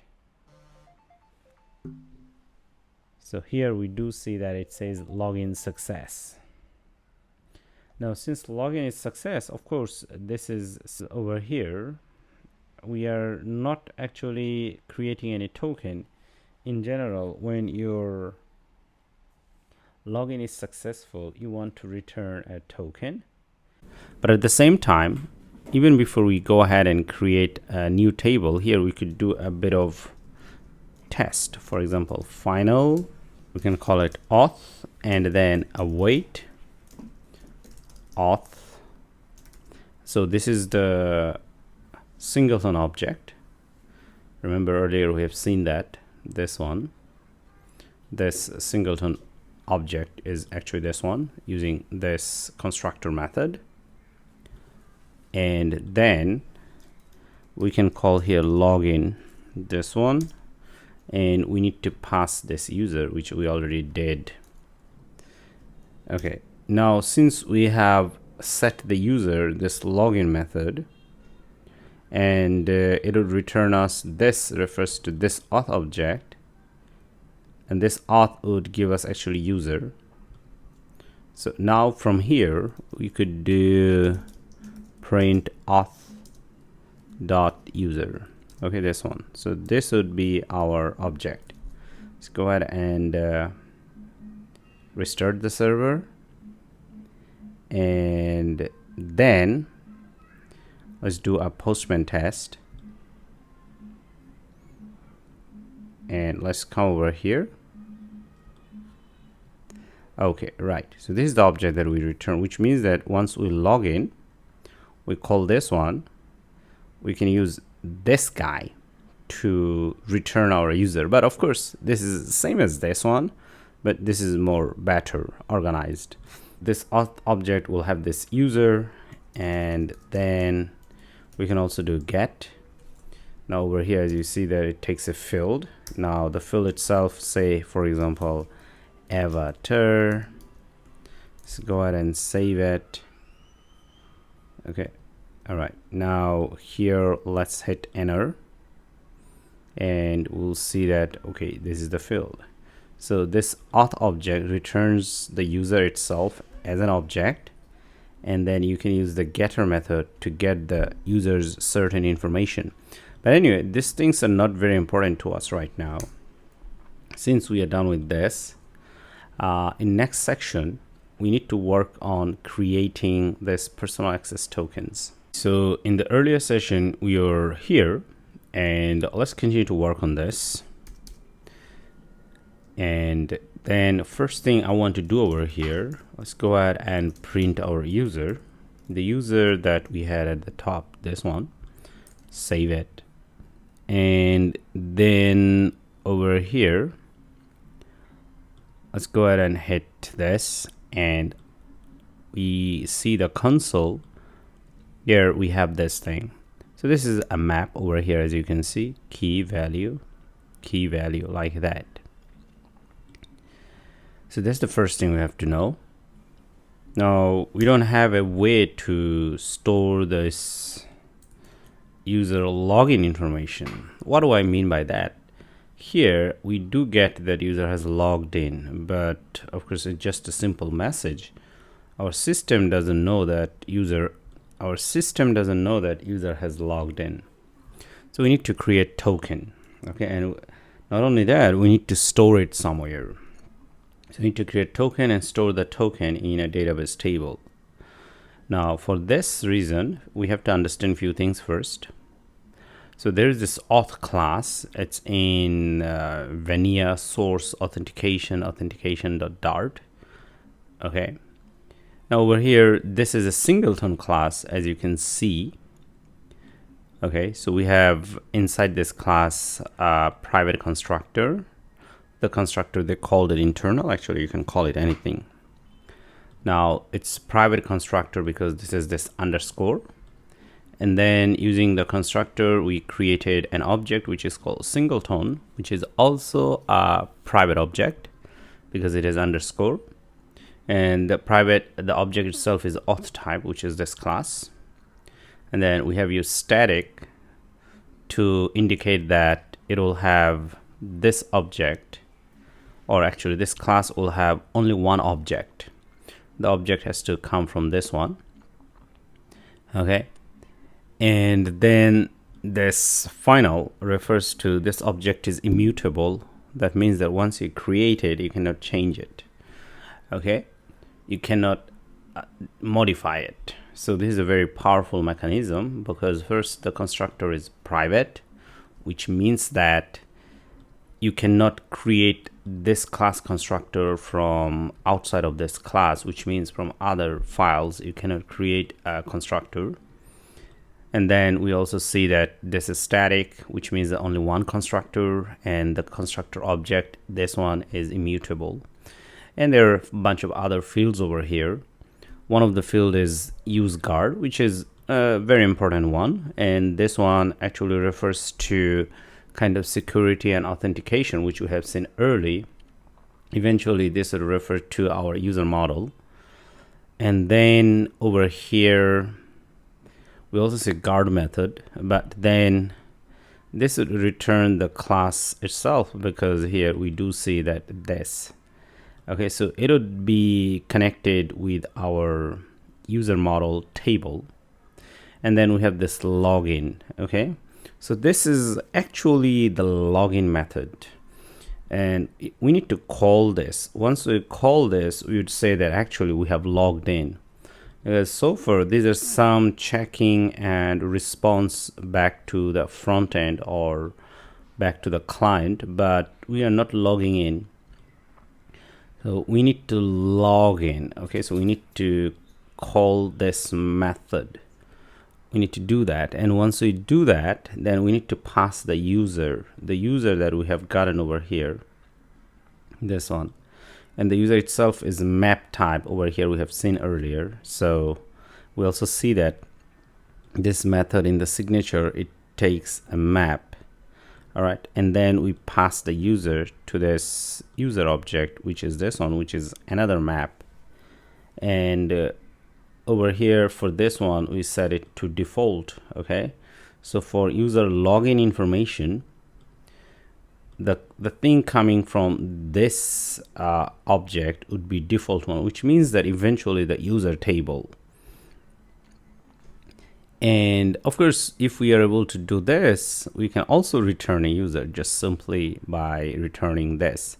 Now this one is a getter. If you know that, if you're coming from Flutter background, we use a lot of getter in Flutter. So simply it would return us the user object. If you want, you can also return the user ID, or you can return any field from the user. For example, user name, user avatar, user description, like that. And then we do see that we have create token. Now this is the last and most important one. This is the one that will create token for us, which will give us a unique identity that this is a user and this is a valid user and this user has logged in, because this would only get created after calling this one. And as we do that, we have to store our information. So here you do see that it calls personal access tokens, this one, and then here we have a query, and we also have this insert method, which means that this is a table. So we have to create a table to store this user token. Now actually the token itself is created over here. So as you see that here, user guard, okay, which would eventually refer to our user table, and then from that table we'll get user ID. Okay, and that ID would be used as actually token ID, and then this is the actual token that be created, and then we also have this field. Okay, so we need to go ahead and call this, and then we need to call this one. But once we call this, if we don't have a table, we're gonna get a bunch of errors. So these are the things that we need to do. To create a personal access tokens table, we can use Vania command migrate. Now if you do see the documentation, to create a table, first you have to create a migration file. To create a migration file, you need to run Vania Migration and your table name. So this is what exactly we'll do. Vania Migration, yeah, create, then your table name. Our table name would be personal access tokens table. Now see the naming, how it works. So if you have a table, you always have to put S to it. Posts, create, and a table, and in between the table name. That's what we did. Create and a table, and in between the table names. So let's hit enter. Of course, it created one table successfully. Sorry, migration file successfully. Now let's come and check over here.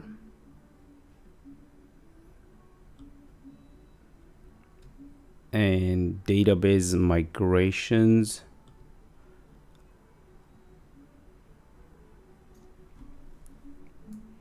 Okay, I have a typo actually. The typo is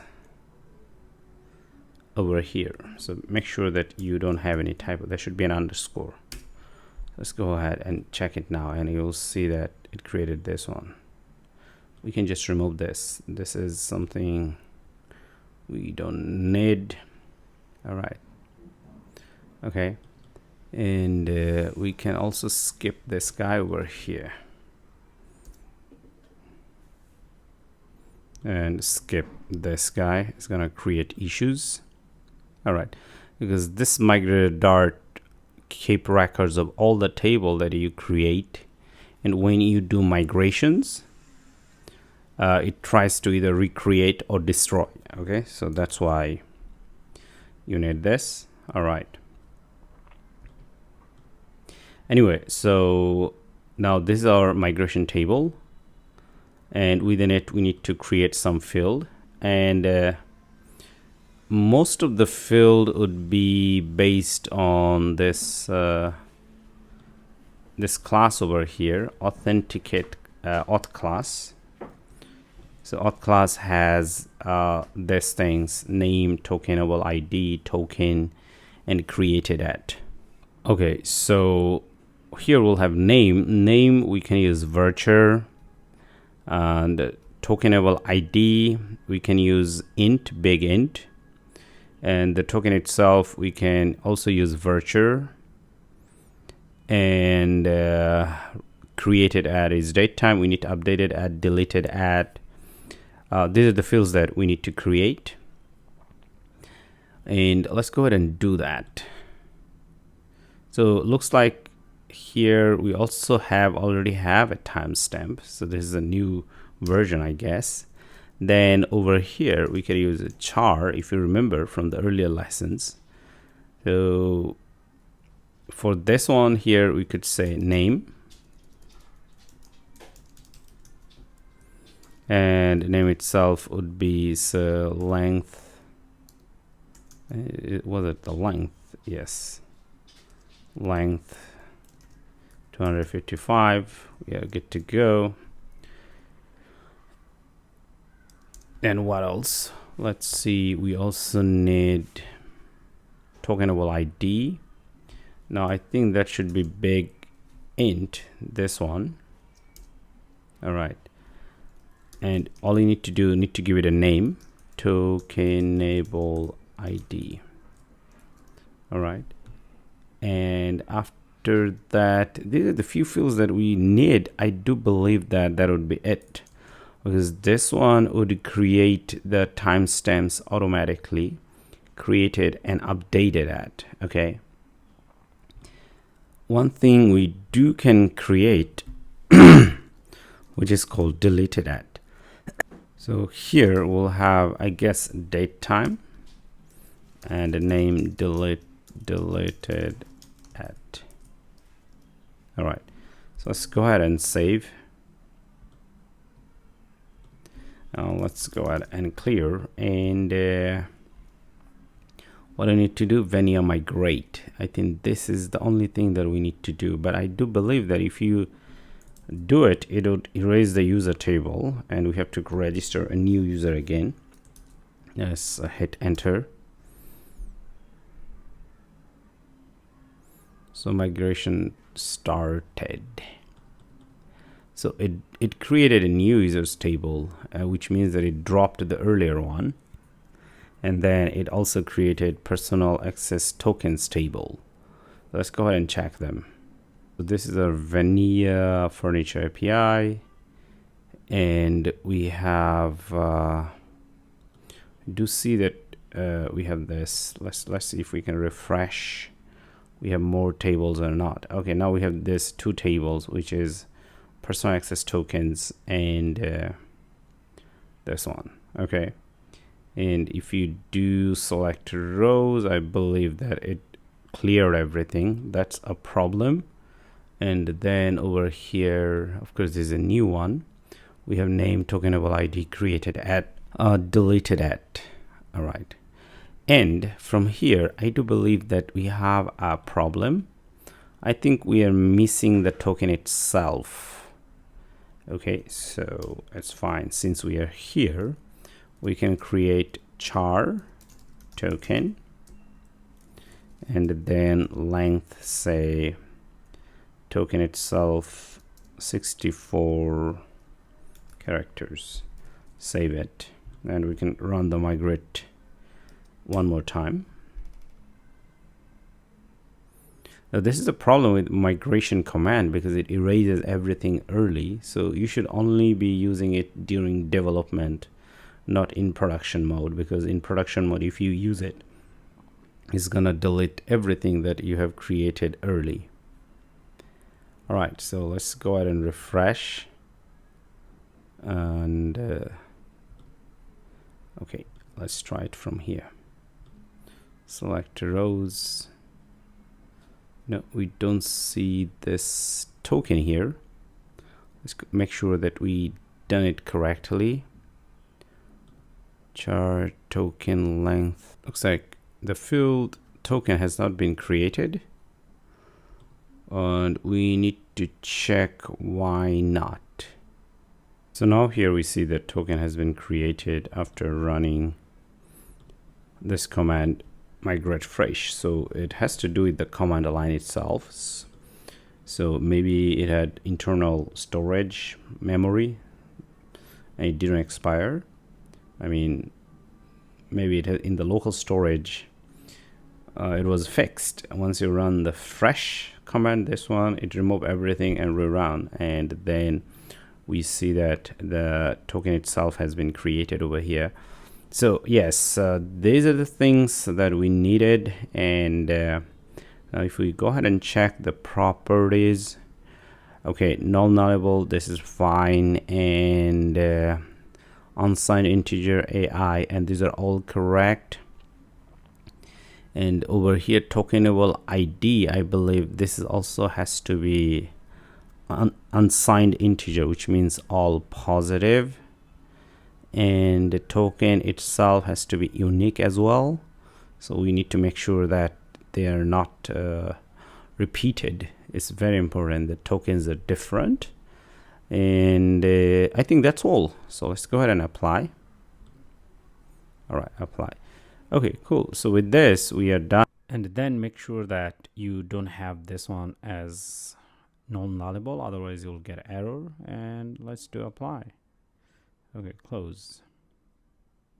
And then we also need to make some changes to our users table because everything has been recreated. So there are some fields that are not mandatory, like for example, well, avatar is not mandatory. We have seen before. Password is mandatory, email is mandatory, name is mandatory. And the rest of the things are actually, I would say that these are all default. So we don't want to go ahead and give them a value. So it should be created automatically, because if you don't give these values, they're gonna create issues later. So let's go ahead and check on our register account. So register account, yes, we do have some of the values given, but some values are not given. But in our database, we say that these values must be there. Okay, so let's apply. Okay, cool. All right. All right, so this changes you have to make. That's the problem with migration. So you can also choose to manually create database so that you don't have to always go ahead and recreate or run the migration, which could be a painful thing. All right, now we can go ahead and register. So here I have this register endpoint, so I'm going to hit enter, and here it says the register success. Of course, I have a user in the database, so we know that there would be a user. And then right now, since we have a user, we can try to go ahead and log in, but this time before we log in, actually here we can go ahead and create a token. So here we would say final token, then await auth over here, not this auth, actually this one, and create token object, create token, this one. And here the only thing you need to pass is expires in, and then duration and days, say 30 days. So you want to be available for 30 days. All right, and then over here we can say my token is token. All right, so the thing that you need to pass to this one, you can always click on this and check. So here, this is the only thing you should pass. Even if you don't pass, I think that would work because this is nullable. So it would internally assign a default value. And of course, this is these default values are already given over here. All right. Okay, so let's go ahead and save it. And right now, if we go ahead and work on our login over here, this login guy. All right. We'd be able to see few things. For example, say, even before you do that, so let's return our token like this and see what's going on. So I'm going to save it again. So let's go to our Postman, and then we're gonna hit enter, and then we do see that we have this code, login success, data, and access token, and expires in. Awesome. So this is the information that's being actually given to us. All right, beautiful. So we see that over here, this data itself, it's a map. So we have access token and we have expires in. So in general, on the front end, you're just going to send this access token. So let's go ahead and do that. So now we know that this variable contains our access token.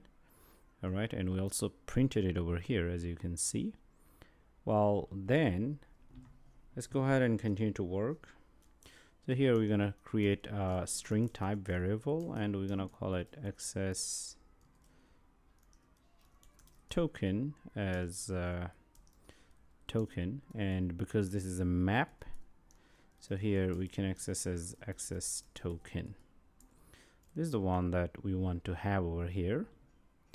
And now this access token, actually we can return in our front end data, because we don't want to return the whole map. Let's go ahead and save it, and then we try to log in again. But of course, this time we'll see a different access token. Let's hit enter, and of course we have our data and access token again. So in general, if you have this access token over here, this access token, you send it back to the front end because we have this response, and then front end will store it, which we'll see later, very later down the road. Anyway, so I'm going to go ahead and remove this. All right. Okay, right. And along the way, a few other tricks that you need to know. So as you are doing debugging, in general, if possible, you can also do e.toString to check the error. If you do have error, it's very important that during development phase you print a lot of error logs. All right, so it's going to print errors, and at the same time, if you do come over here, now this is the original file authentication. If you do go ahead and say, for example, print something, say or we can say generated token, this one, and the token. Now this token is coming from has API tokens, which creates tokens. All right. Now over here, if you do try to go ahead and print, right now this is not going to print.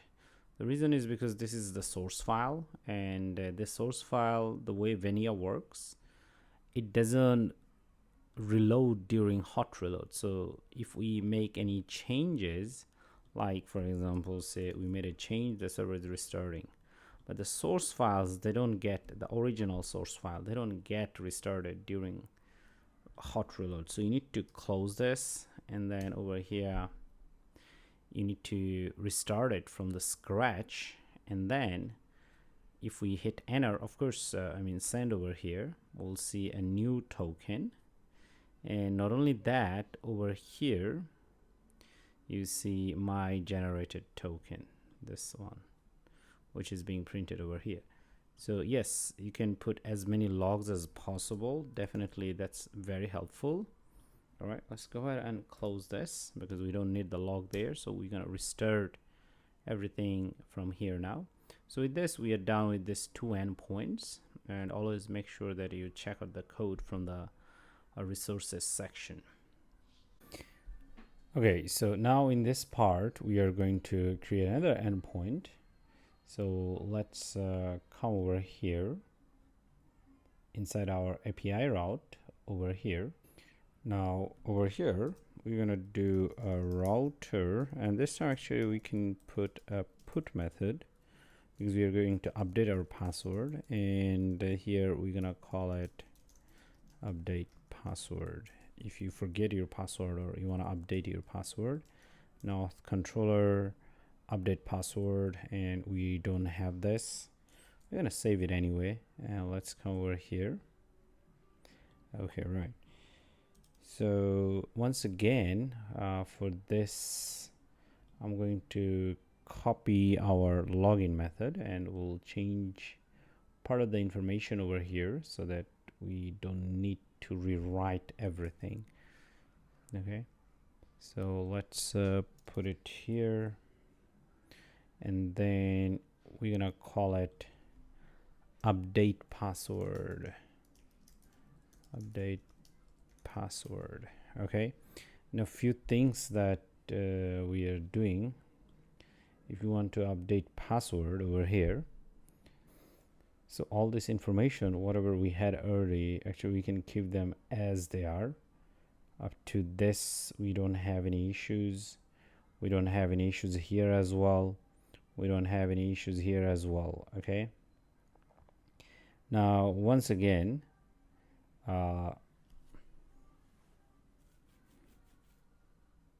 this is the part that we cannot actually use anymore because we are going to pass a new password, right? So this part is not useful. Okay, all right. And then also this part where we are going to generate a token and return to front end, this is also not necessary. And let's update this part over here. Here we'd say update success. All right, okay, right.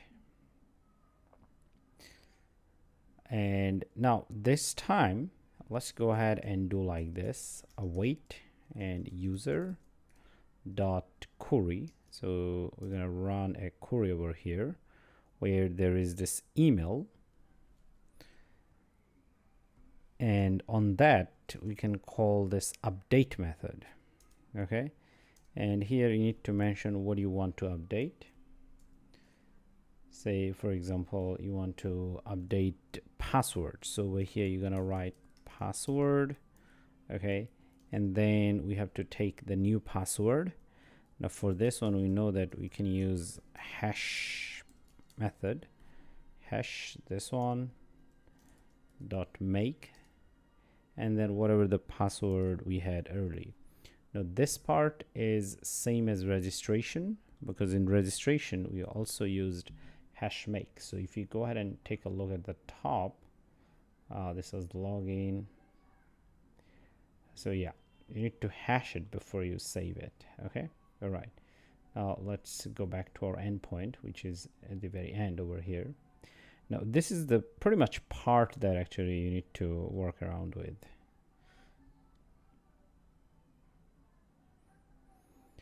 And I think that's it. So this endpoint should be pretty simple and straightforward, and we're gonna do a change over here.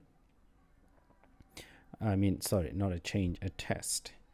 So this is what we had early, and then over here we can add a request, and we're gonna call it update password. Update password. All right, and then here we're gonna do put, and then 1 to 7. Okay, I'm gonna go for this, and update password. All right, and over here inside the body here we're gonna pass email, and then info@debesttech.com. I think let's convert it to JSON so that it looks good, and then password. Okay, all right, so this would be our new password, abc123. But how are we gonna do the test? So for example, let's provide a fake email in a sense, the one that doesn't exist in the database. Let's hit enter. So here we do get this 404. Now here we do get 404, but well, it's strange that we are not supposed to get 404. So let's go ahead and change the endpoint name. So do it as update over here, and then the endpoint itself, let's also do update, and then let's go ahead and hit enter. Okay, now it does look like we have updated the password, but it's strange. Not sure that why it doesn't take the name that we wrote over here. So this should be a further investigation. Well, one could go ahead and look for the word itself, update password. Okay, looks like it doesn't exist in our project directory apart from these two places. Not sure, so it's definitely worth putting a bug report there that why it doesn't work with update password. It could be one of the naming issues though, because it starts with capital letter P. Okay, so we could do a test about it. Let's go ahead and put update password like this. Make sure that you save it, and then over here we hit like this. Okay, looks like it works. So it means if you do have capital naming, most probably it doesn't work with Vania. But since Vania is a new framework, a lot of things to learn about it. Anyway, so now I'm gonna keep it as it is, and then this time this is our old email and password. Let's hit enter. Okay, right, so this is working. Right now over here, if I put it back abc123, hopefully I'll be able to log in. Cool. And then I'm gonna change back to 1 2 3 4 5 6. Okay, all right, so change to this one, and then try to log in this time. No, it doesn't work. But then if you change back to 1 2 3 4 5 6, it should work. Beautiful. So with this we are done in the auth section, and we have learned a lot, hopefully, and we have also covered 3 endpoints.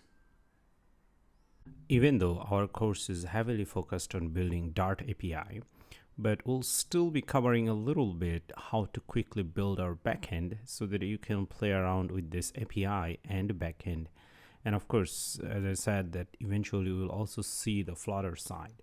Now here I'm going to describe that what we are going to do for the upcoming sections. Well, first we have to log in, and then this is what we have done so far. We have built the login API, register API, and forget password API, right? So once that is done, then we'll log in our app. And as you do that, after logging in, it will show you a beautiful home page like this. And as it does, actually, you need to show this images over here, as you can see that. Now, where is this coming from? Actually, this would be coming from our backend. Now, our backend should pull this or store this actually in the database, right? So it would be stored in the database, but here I'll also show you a mechanism that how the complete backend would work, but we'll go through it very quickly. And then the resources would be given for you so that you can follow that resources and build this thing along with me, because without this thing our API actually doesn't make much sense. So the next step should be where to get this database, the complete database, as well as the backend, and then how to connect them, install them together. So it may take us like 15 to 20 minutes.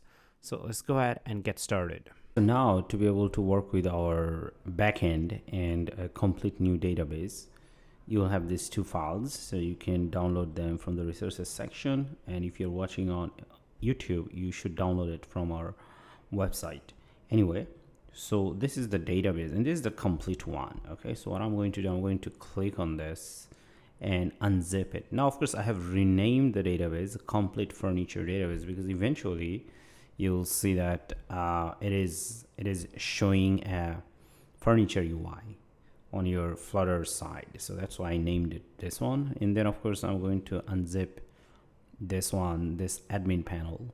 Now, because this admin panel, we're gonna just go ahead and install it. Remember, it's based on Laravel. So if you have Laravel background, you'd be able to easily customize it. Even if you don't have any experience, just follow along with me, you're good to go. And pretty much everything is there. So you'll see after installing that how it looks like. Okay. Now, anyway, so this is the first thing that we want to connect right now. So I'm going to go ahead and open up my MySQL workbench, and then I'm going to upload this on there. And if you're working with phpMyAdmin, you can do the same. All right, so we're here. Okay, now here I'm going to go ahead and create a new schema. To be able to create a new schema, over here I'm going to click on this one, and then here we'll say furniture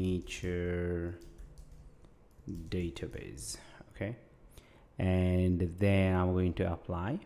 Okay, all right, so this is the last time that we do this thing, and after that you don't need to deal with database anymore. Okay, if you click on this, definitely you'll see your schema. Well, I have a lot of schema over here. Now this one. Now I'm going to select this, and then I'm going to come at the top where it says server, and I'm going to select data import, and then I'm going to go ahead and import it from a self-contained file which is saved in our. So over here I'm going to select this. Okay, and then from here we need to think, okay, this one, furniture. All right, you can name it anything, it doesn't matter. So make sure that this is selected, and the file that you'll upload, that is selected as well. And then you just go ahead and click start import, and you're good to go. All right, so with this import has been done. Okay, and now if you do come over here, and I think you'll see a lot of tables, and then here if you do hover over on this, you'll see some users over here. Okay, these are some test users that I have done over here. Okay, now of course, because this is a new database, so you don't have other and earlier users exist, and this is the last time that we are going to make change, so we need to one more time register and a login. Okay, all right, and then let's come over here in our Vania file. Okay, remember this was our earlier Vania file, and here we have this admin panel, sorry, env file, not admin panel. I think the only thing I have changed it here, the name, so I'm going to change it to furniture database. Okay, this is the only thing I have changed. Everything else stays the same. So if you have a different name, put it here. If you have the same name, you can just keep as it is. And then I'm going to go ahead and close this and restart our server. Okay, right, so the server is running. Okay, fine. And now we are going to go ahead and find our Postman so that we can do the test, because we're going to register this time and we'll see our user exist or not. After all, this is a new database that we are connecting, so we need to go ahead and do the test. So let's wait for the Postman to start. So here we are, and then I'm going to have it as it is over here, and then I'm going to go ahead and try to register. So let's see if we can. Okay, now here it says that register success. Now that means over here I need to refresh it, and it looks like this refresh didn't work. It doesn't matter. So my workbench is crashing actually. I'm not sure why. I need to restart the computer. Most probably to fix it, because that's how it works most of the time. But anyway, so now over here I'm going to go to the users table and we'll see if we can select. All right, so as you can see that this is my new user. Okay, I mean, this is the user that I've used info at the best tech in Ahmed, and that's what we have seen from here. Okay, now if this is so, right now we can go ahead and try to log in. All right, and I do believe that I didn't save the login API, but it doesn't matter. I'm going to, okay, the best way to go ahead with this is just copy the complete thing from here, and then I'm going to go ahead and put it here. Now this time, instead of register, we are going to log in. All right, and then we are going to do a post method, and then we are sending it from body. So I'm going to go ahead and copy this and put it here. Make sure that we do it as JSON. All right. So this is the email and password that I want to use to log in. Okay, so this is what I have over here for login. So we just copied it from our earlier update.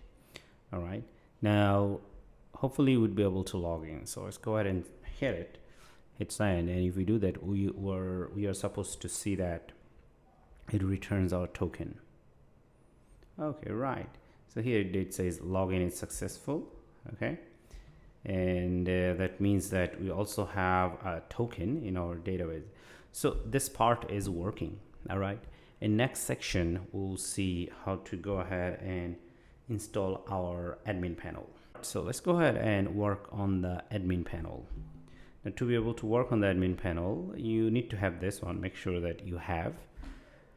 And this thing, we need to make a few changes before we can make it up and running.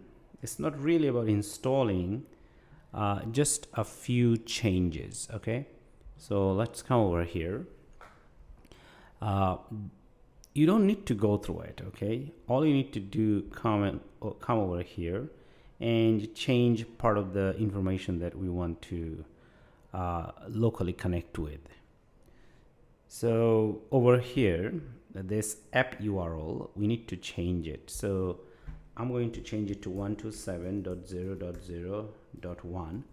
And remember, our another Vania furniture API, the other Vania framework over here, the one that we are working with, this is already running in this port 8000, so we cannot use the same port. So it's like a different application right now, so we need to change this port. Okay, and then here we change it to what is it, change it to database. Okay, all right, and I think our username is root, and let me type in the password. All right, and I think this is also a local host. So this is this thing that you need to change. Okay, pretty much here, this host address and your database name, and everything else stays the same. You don't need to change anything else. Okay, now I'm going to go for the terminal, because over here we need to make this backend up and running. Now to do that, here we're gonna do PHP artisan serve, okay? Because it's based on Laravel. Laravel is based on PHP, so that's why you need to run this command. Okay, if you do Control C, it would close. So let's go ahead and run this again one more time. And here it says that go ahead and click on this. So I'm going to click on this, so it will take me to a web page, and then we can see our backend. So here it is. So your backend login UI should look like this. Now username is admin and password is 123456. Let's go ahead and hit login, and this is the backend you see. Wow, so this is awesome because actually we almost have a complete backend over here, and you can just go ahead and use it. Okay, so here you'll see your order list, paid, unpaid, and here you'll see the members. Now these are all the members that they're logged in on your application, and this is the one that we have done just in earlier section. This is the user, right? So this is cool. And here there are addresses of users. This is some dummy information, and definitely you have the products. Okay, and if you want, you'd be able to go ahead and add new products, but I'm not going to do that over here. And then you have your product categories. Okay, and if you have some notifications, this and that. Okay, and you also have wish list over here and product reviews. Okay, so this is awesome, this application. So make sure that you go ahead and install it. Okay, right. Now anyway, so since this is working, one more last thing before I leave from here. If you do want to change the username and password, I mean the admin panel, you can come over here. And I think this is the guy. So this is the super admin panel. Okay, you can just edit, and here you can change the password, as well as if you want, you can also change the username, because currently we used admin as username and password was 123456. But of course here you see a long one because this is encrypted password over here. That's why it looks like long. Okay, so yeah, that's the basic installation, how to keep it up and running. Now this backend is based on this framework, which is called Laravel admin.org. So you can go to their website and learn more about it if you want. So they have English documentation and Chinese documentation. Okay, that how this admin package works. And I have used it in my lot of projects. Okay, so if you want to do more customization of what we have over here, then you should be able to go through this and check on your own. Okay, all right, so I'm not going to cover this stuff over here because this course is not about this backend. I have other tutorials about this backend where I have explained everything in detail, like from our bloc app, our Riverpod app course. This all have covered this backend and how to build this step by step. So for you, it's like a bonus because you don't need to build anything. I mean, you don't need to code anything to build this. It's given for free over here. Okay. So since we have this products right now, so we can use Vania to build our API to look for products and show it on the UI. But of course, we are still not going to work on the UI yet, but we're gonna build our API so that we can show it on our applications. Okay, so since our backend is up and running, so this time we should go ahead in our Vania framework and continue to write API and test them. Now over here, this is our Vania API framework, and make sure that you're running it. But now here's this thing, because my backend over here is running, but that's running on a port, say 8000 and 8000, I believe. Okay, so that's on this port. So this port is occupied. Okay, so if you're going to run Vania, then you should choose a different port. Okay, now if you have to choose a different port over here, you can just change this one and save this. Okay, that's all you need to do. And then of course I think we also need to change it over here. Okay, so make sure that they're aligned, and after that here we're gonna run Vania serve. So here you'll see that it's running on this address and port, so that's a good thing.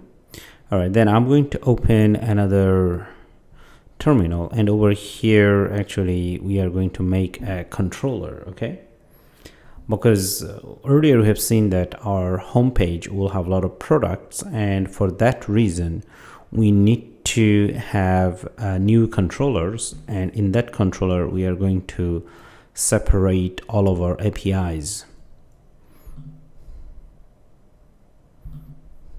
Now over here, to make a controller, you can always run Vania make controller and user controller like that. Okay, but in our case we'll use home controller, Vania make controller, home controller. Okay, here do Vania make controller home controller, this one. And it did say that it already exists, so let's go ahead and check it that it's already exists over here. Most probably we have done it before or last time, but anyway, even if you don't have it, so just go ahead and do it. Okay, but anyway, so one thing I'm going to do over here, remove all these things. So because we don't need this method, we will create our own method. Okay, all right, cool. So the first method we're going to create is called product list. Product list would be an API, and this API would be responsible for bringing all this data from our backend and show it on front end. So let's go ahead and work on this. Product list, this one, and then it will have a request object in it, request. Okay, all right, and this is going to send us information from our front end. Here I'm going to create a variable final, and I'm going to call it category ID. Since we are using Dart, so instead of using var, final is better, and this is better for your compile time. All right, so here we're going to do request, and then since this is be an input from user side, so it would be more like a form that you click on it. It may not look like a form, but you click on it and then you're gonna pass some ID. Okay, and that's the ID that we need to grab. Okay, all right, so you get that. So when you pass form information, you can use request.input, or if you submit a form, or if you make a post request, in general that should go. Now here we're gonna do, say, category ID equal, say, -1. So this is a special ID, which would mean that all. Okay, all right. In our case, minus means all. In this case, -1 means get all the products. Because in our backend we'll have different kind of categories, and each of the categories will start from 0, and then if you have many categories it would be 0, 1, 2, 3, 4, 5, 6 like that. So -1, it means we're gonna assign it from front end. Anyway, so over here we could do final, and then I'm gonna do product list. And then here we have to do await, and then here we'll do products, this one, and after that you're going to do query, and then we'll get all of them. Well, there are a few things that we need to take here. Okay, the first one is, let's do a quick fix. It wants you to use async. We did that, but the product itself is not found. All right, So we need to create a model called products. We don't have it here. Remember, we have a database, right? And in database, we have a products table. Now, for this one, in our code over here, we should have a model. So we need to go ahead and create a model. Now, to create a model, we can follow this eloquent to create a model. So Vania make model name. Okay, so we should go ahead and try to do that. Let's go ahead and write it over here. Vania, what was it? Vania make model, just like controller. So our model name is product. So go ahead and name it as products. So it's asking you what's the table name. Now in our case, we already have a table which is products. So you can go ahead and confirm that products. All right. And now let's come over here, and we already see that it's been generated. So that's awesome. And after that, all you need to do, go ahead and import it, and you are good to go. All right. So that's the first step. Now in this time, actually, right now we can go ahead and test it. Now to be able to test over here, we need to set up the route, but this time the route setup would be through authentication. Remember, this API, this would be shown once user has logged in. So that means that we are sure that we have a token, right? So if we have a token over here, we can check whether the user has already token, which means the user is logged in or not. Now to do that, over here we need to do like this, router.group. So we are grouping some router based on some condition. So that's why here we say router.group. And what is the condition that we want to use? Actually, we want whatever the router we have inside this group, they should all follow certain condition. The condition you can write over here. So here we can say middleware, and after that, inside this we need to mention our middleware. So here we would say authenticate middleware, this one, which is coming from Vania package itself, and you're good to go. So which means that whatever the router you are trying to visit or route, that has to go through authenticate middleware, which means that it needs to confirm that user has logged in. Okay, so that's the first thing. All right, and then over here we could do like this. Now you'll see that we are trying to get input over here. Now in general, the input could be a post method. That's the way to go. So over here we're gonna do router post, and then inside this over here you mention your endpoint name. So in our case, the endpoint is product list, or you can say get products. Okay, this one. And after that, over here we can say home controller dot get, was it get product or product list? I do believe that. Okay, so if we don't remember carefully, let's go ahead and check it. Home controller product list. It should have been recognized though. Okay, right. Now it didn't get recognized because we didn't import this path, I believe. Okay, right. Now let's go ahead and save it, and let's see whether we can compile successfully. Right. Okay, so over here the idea is just like Laravel or any other framework, you can group all of your routes together based on certain condition. The condition is given over here. In general, these conditions are all about authentication, nothing like if else statement. Okay, just to make sure before you visit you have logged in. So this is what they are trying to check over here. All right, now since we have done so far, and then we can try to access this thing. Okay, all right, now to access this, just go ahead and try simple response. Okay, response.json. all right, and then here we'll say data. Okay, just a simple test. Now we should open up our Postman.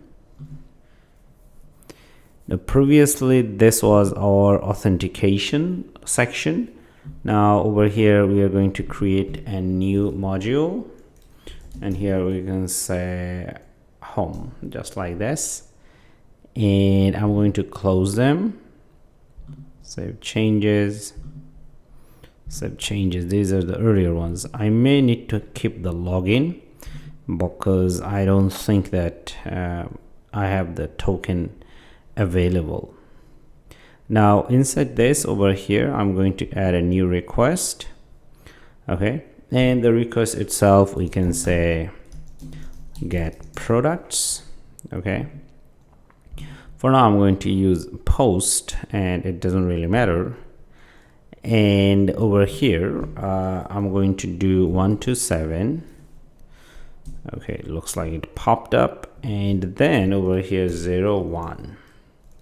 Okay, and API, and then here we're gonna say get products.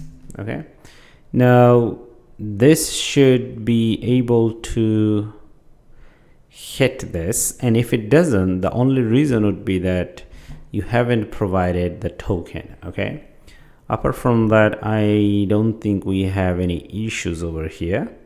Everything else seems to be good. All right, let's check. But of course the expected result should be that you are not authenticated because we didn't pass the token. All right, so here it did say that 404 not found. All right, and then over here this time let's try with putting this bearer token. All right, now for the token itself, I do believe that in my Postman I have an older token. I can just copy this and then I can put it here. Okay, right, and let's try it now. Okay, well, in this situation we still get 404. Okay, the reason that it doesn't work because of the naming convention, and which we have seen before. Now every framework is different. While in Laravel or in other framework it may work, but we see that in Django, in Vania, it doesn't work like that. So here let's do like this. Okay, so let's save it, and then let's come over here and make sure that you have a small letter P, and here we do get a response. It says that okay, so that means it's working.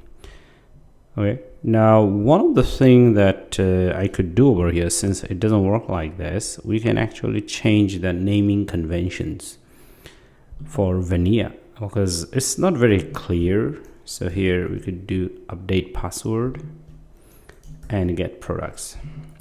Let's save it and let's go ahead and try it over here. Here we'll see products. Okay, so with this we are done with this basic setup of get products. And next section would be actually writing the API. So here we are, and of course we are, let's see whether we are passing anything. So right now we could do one thing. So here for params we can pass say ID, and then here say pass -1. Let's hit it. Okay, of course no change there, but then over here we could do print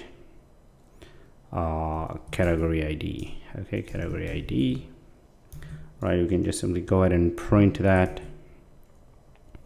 Okay, and let's do the test over here, and let's go and check that whether it's matches or not, and looks like it's not matching. So now here actually we should take it as a character, which means that string, actually kind of string. So you should wrap it around this double quotation, and then you are good to go. All right, so let's go ahead and hit our Postman.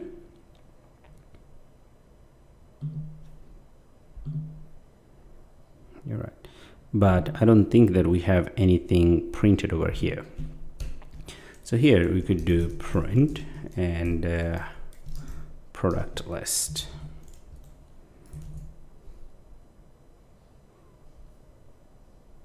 So it started, and let's hit it one more time. Okay, right, and let's check it. Yes, here we do see that we have our related information. Awesome. Now this is all possible because of the one that we have built before this one, and now of course along with this API. But of course this is not the way that we want to do, so we need to return. In this case we can just simply return JSON. Okay, so I'm going to remove this, and then here return response .json, and then here we do product list. But this is not that we want to do the way that we have been doing. So here we could do code 200 and then data.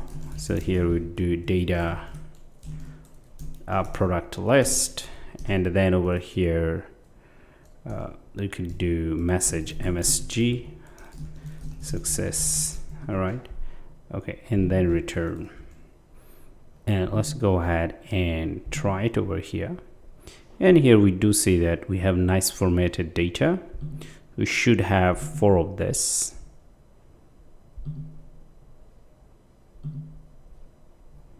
Okay, so that's the first one, the data we got, the second one, the third one, and the fourth one. Okay, and each of them has related information, as you can see that, because there's a lot of this information already are in the database, so you don't need to insert them. All right, awesome. So that's part of it. But of course, what if the user doesn't look for all categories, they want to look for certain categories? Okay, now that's also easy to do. Okay, so here we do final, we could say specific product list, and then over here we can just simply go ahead and copy this. We're gonna put it here, and after that we cannot do get, because this get's gonna return everything, right? So here we want to match a condition. Okay, so here we're gonna use where. Now this is just like Laravel once again, and then in our database we have category ID.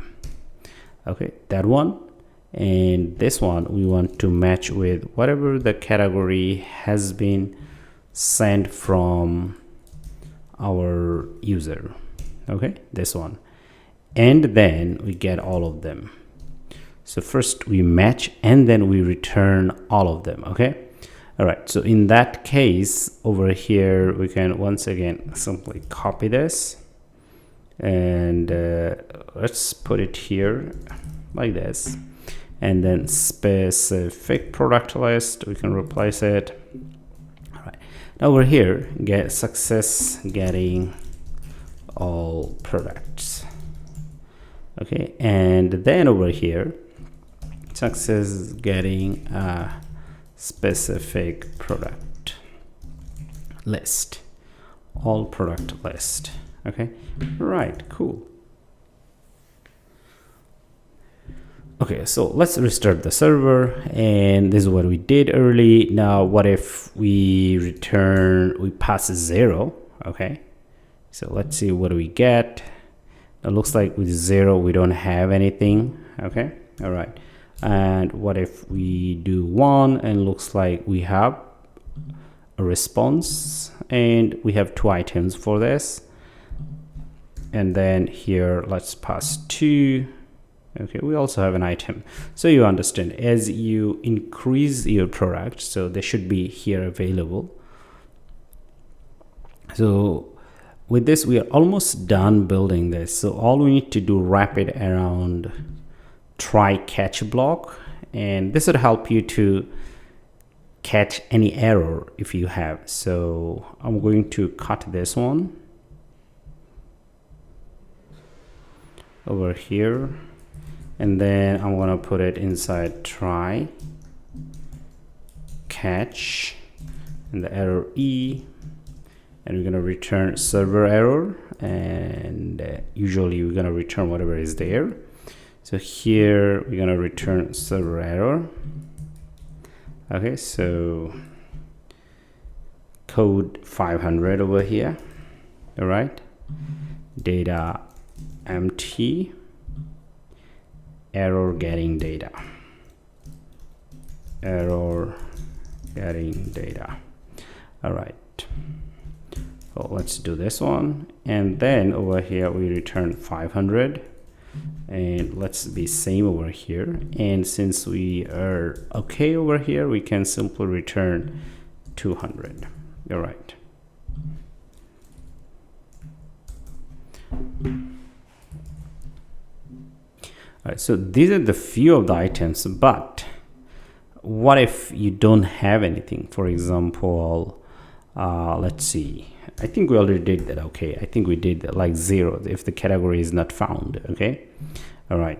Now, of course, this thing, even though it says it's getting a specific product list, but this could be handled in front end, because front end you should always check whether data is empty or not. Okay, even though if you get 200, but you should still check whether the data is empty or not. So this is one way to handle in the front end, but part of it we can actually also check in our backend over here.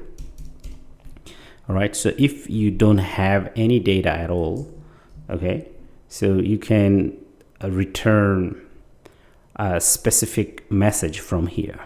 For this one here, we can cut this and check if specific product list is not empty, which means it has info, then we return this. Else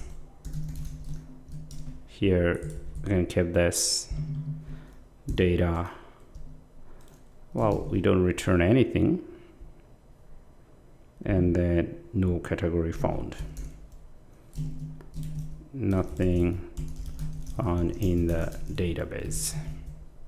When something is not found, you can also use 204. Okay, especially if a product is not found. Okay, this is especially to indicate that something, I mean, there is no crush, but product is not found. So now let's go ahead and test it over here. Let's see what we return. So over here we see 204. Okay, and nothing was found. But if you do 1, we see that, okay, there is item. And then over here, if you do say test, let's see what happens. Okay, so this is fine. All right, so yeah, so with this we are done with this specific section where we can return a specific product list or all the product list. All right, so in next section we will see how to return the product detail. Okay, because right now we get everything, but on our Flutter API, Flutter frontend, we'll see that once we click on a certain item, we return it. We return the product details. So we need to do that one. And after that, we need to build our detail endpoint. Detail endpoint would be like this. If you click on this, it would give you detailed information about the product, the certain product. So all you need to do, go ahead and click on the product. So we'll pass the product ID and then it would work. So to continue to work on this, let's come to our Vania API over here. I mean the Vania framework actually. And then over here, we're going to register a new route. Okay. So here we do router. Right, and then I could do another post request, and then here we're gonna call it detail, and then over here home controller detail. Now for now detail doesn't exist, so I'm going to save it, and then I'm going to be here, and we can go ahead and copy this. But even before that, I think over here we need to set this up, future response, otherwise we'll get error in future. Okay, all right. And we can also put a comment over here, home page product list. Okay, right. And then because this thing should be very similar, so I would like to copy the whole thing. So let's go ahead and copy this thing. Okay, because we just need to make some tiny changes, and as we do that we'll learn a lot more. So first thing here is detail. Okay, right. Now over here, this is not a category ID anymore, so this is just the ID, because on the front end homepage we're going to click on certain items, and then we want to see the product detail. Okay, so with this is going to show us all the products based on category.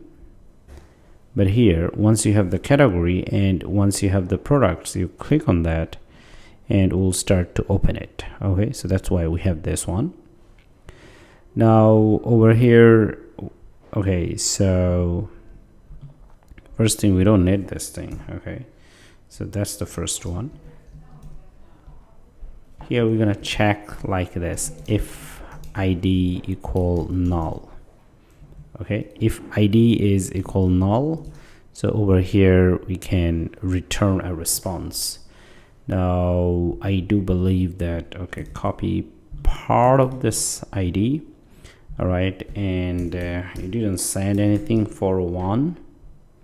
Okay, and then this one, empty data and not authorized. Okay, and 401, which means that user didn't give us any ID. And after that, over here we can actually make a new one. We can say product detail. Okay, so we are going to continue to use this one, but over here we don't want category ID, we just want ID, and after that the ID that we have passed or token from the top over here. And of course it will have only one match, the very first one, and we get that one. Okay, all right. And over here you could also do this one, but most probably this is not going to work, because here we need to check if this is null. If this is null, you return this or that, and over here we can just simply do empty, we don't have data. And here we could say that product not found. So here let's try to return 204. Now these are kind of similar status codes. Some people also might return 404, which also means that product not found. Okay, so it's not that strict thing, it's up to you that whether you want to return things like this or not. Okay, all right. And what else? Now if this is null, we are going to return from here, right? But what if this is not null? Okay, so if this is not null, then actually over here we are going to return the actual product. So here we're going to return 200 and 200 and product detail found. Okay, your product detail found like this, and here you can just simply return product detail.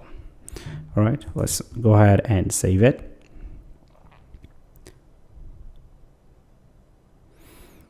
All right, so now let's come to our Postman. Now I already have a testing ID over here, which I did as like 100. And if you put a request, okay, product not found. Okay, all right. If you do 1, let's see.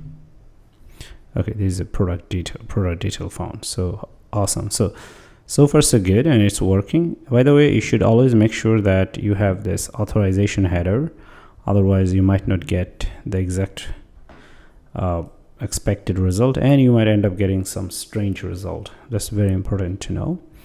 And at the same time, over here, you should know that if you somehow miss a weight over here, it could be a disaster.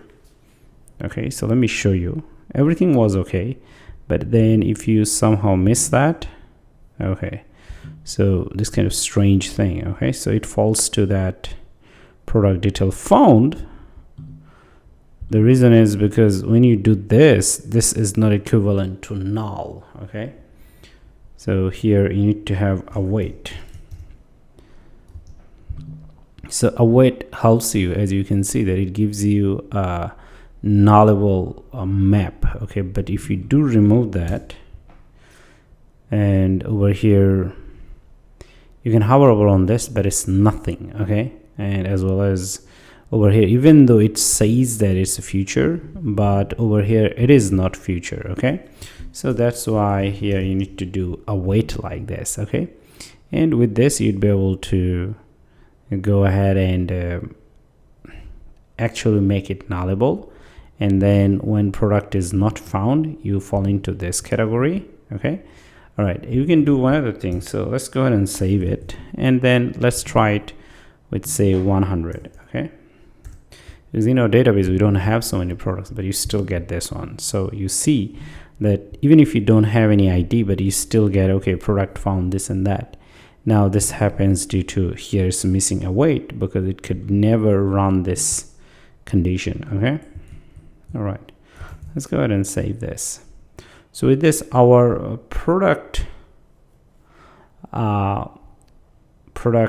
detail is done. All right, the next one, we'll see how to go ahead and create a search API. Next, we are going to go ahead and build search API.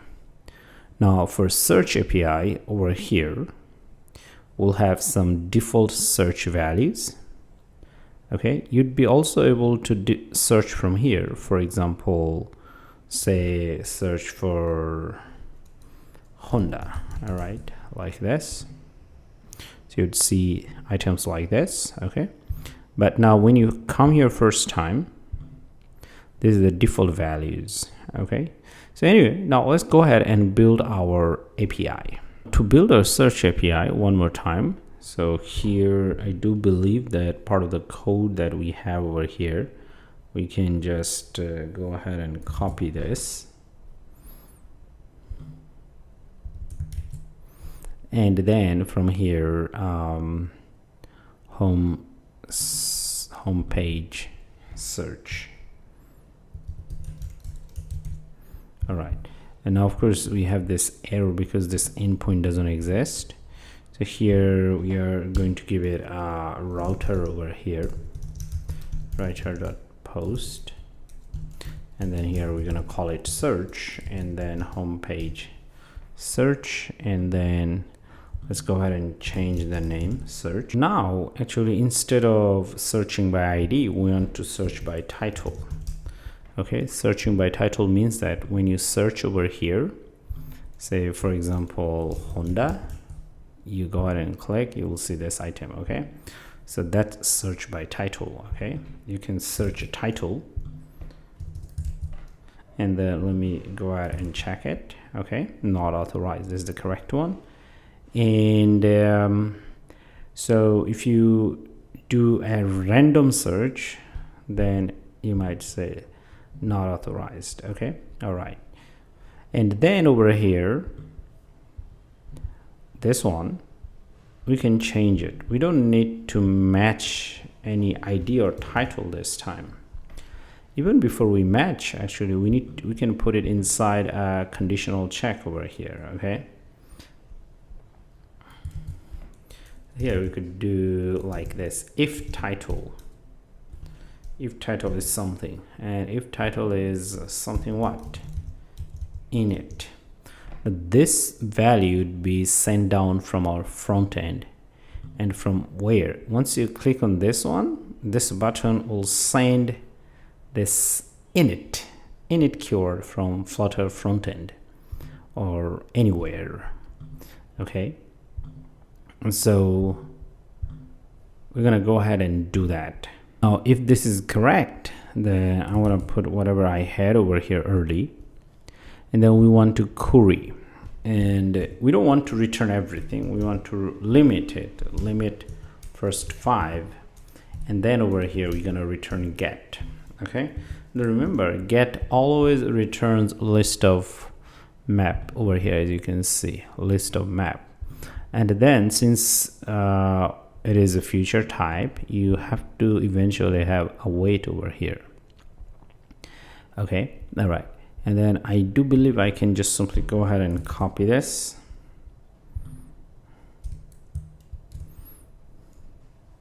And then here, instead of product detail, you can say search detail. Okay, which should make sense.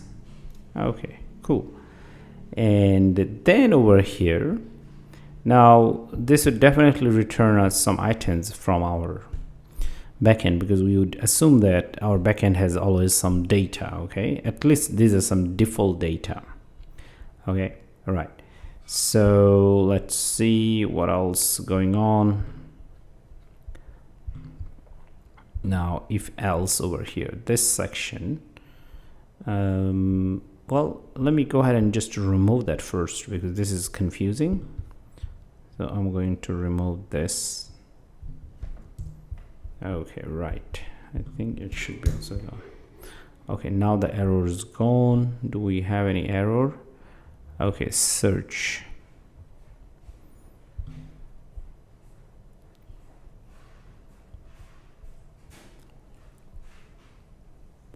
Okay, so now over here, as you see that we have this condition, title. If title is null, we return this.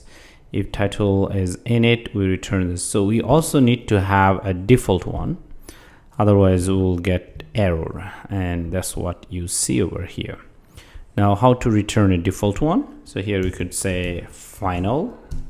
It's not default actually. Right now we are going to return if something we can match. Okay, now we can forcefully match something eventually. Okay, and we don't want to put it something if conditional statement, otherwise you'll still get error. So over here we are going to have a final search result. So this is the eventual search result, and here we do await products query dot now here you need to match, because we had either null or init, and rest of the thing is a query that would be coming from our front end, which means that after coming over here you type, so you need to match something, right? So here, that's why here you need to do where. And in our database we have title column, so we want to match with title, and we don't want to match 100%, we want to match similar words. So that's why when you want to match something similar over here, you could do title. Okay, all right, but this title is the variable that we have over here, this one, but this is a title as defined as a variable. Okay, all right, and then over here you could do get. Okay, and if you do that, your error should be gone. Not yet, because we are not returning yet. So we could do, we can copy this and put it here, and then search result. Okay, I think I have a naming problem. It should be default, I think, search default, which makes sense. Okay, because this is the default value. Okay, anyway, so now our error is gone, and here I think we still need to change this wording. Okay, default search result. Okay, and here it's a custom search result. All right, okay, so now hopefully it should be good, and we can go ahead and test first. Okay, now to do that, over here I'm going to add a new request. So here I'm going to say search. I'm still going to do Postman, and let me go ahead and copy this,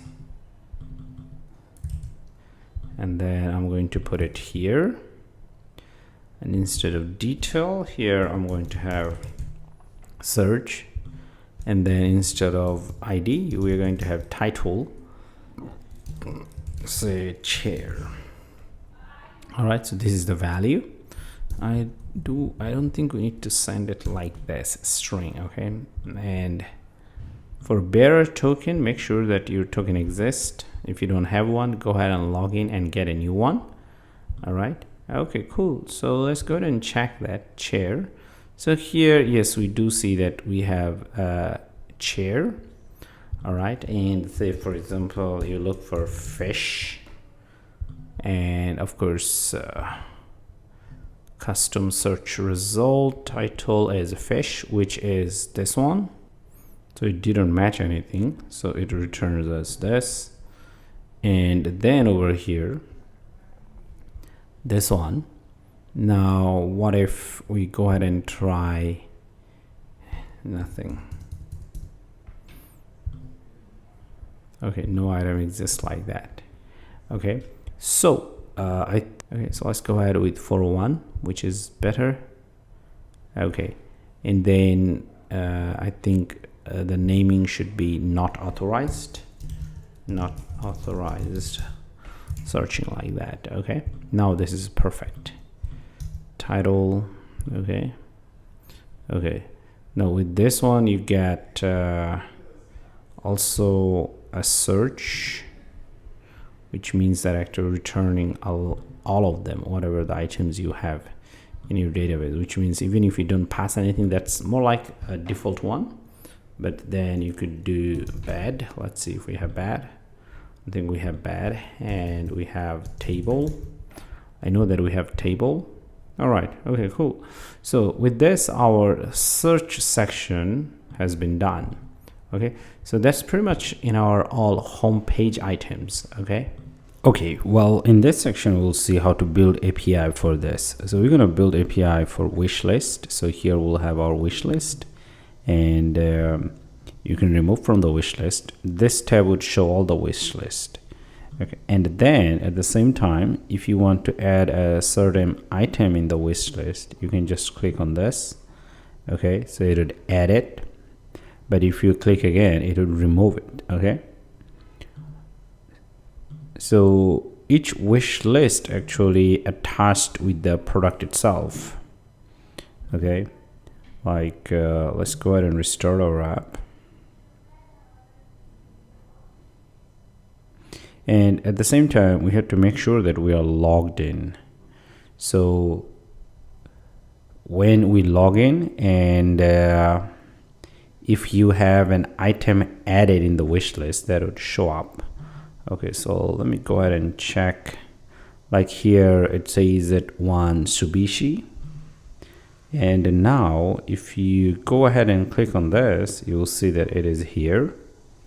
Okay, now this item is not in the wish list. We can go ahead and click on this, and then first we'll see it over here, and then at the same time, if you click, it would be here. Okay, all right, so that's how the wish list work.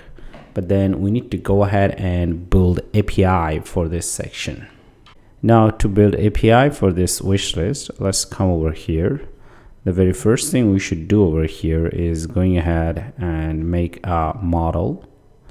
Right now we don't have a model for this, so let's go ahead and create a model for this wish list. Okay, so here Vania make model, and here we'll say wish list. Okay, now the table name. Now in our database we already have a table which is called wish lists. You can hit enter.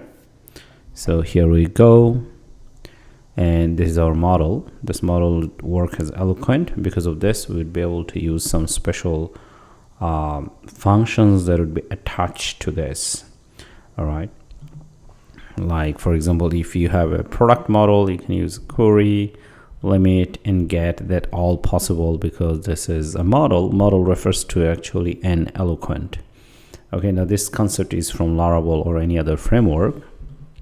Anyway, so now we have this one ready, and then the next section, the next part we need to do is building a controller.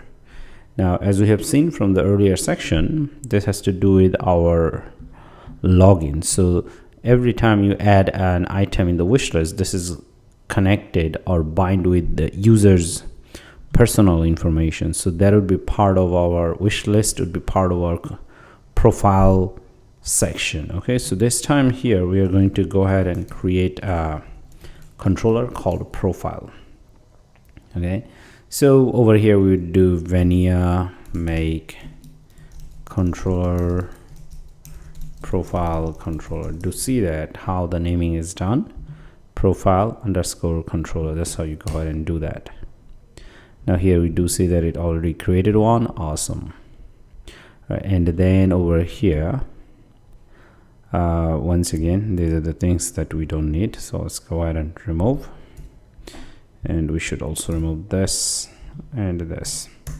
All right, so this is ready. And the next part that we should go ahead and do is creating an endpoint. Okay, so we already have it here. As usual, we'll add it here. Okay, because before we add something in the wish list, we would make sure that the user is logged in. All right, wish list. All right, and here let's put it like this, products. All right, now for user itself over here, for wish list here, we could still do post.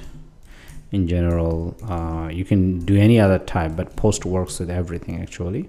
So here we'd add wish list. Okay, remember we learned about the naming last time, and here would say profile controller add wish list. Okay, now we're gonna go to our profile controller, and then here the name is wish list.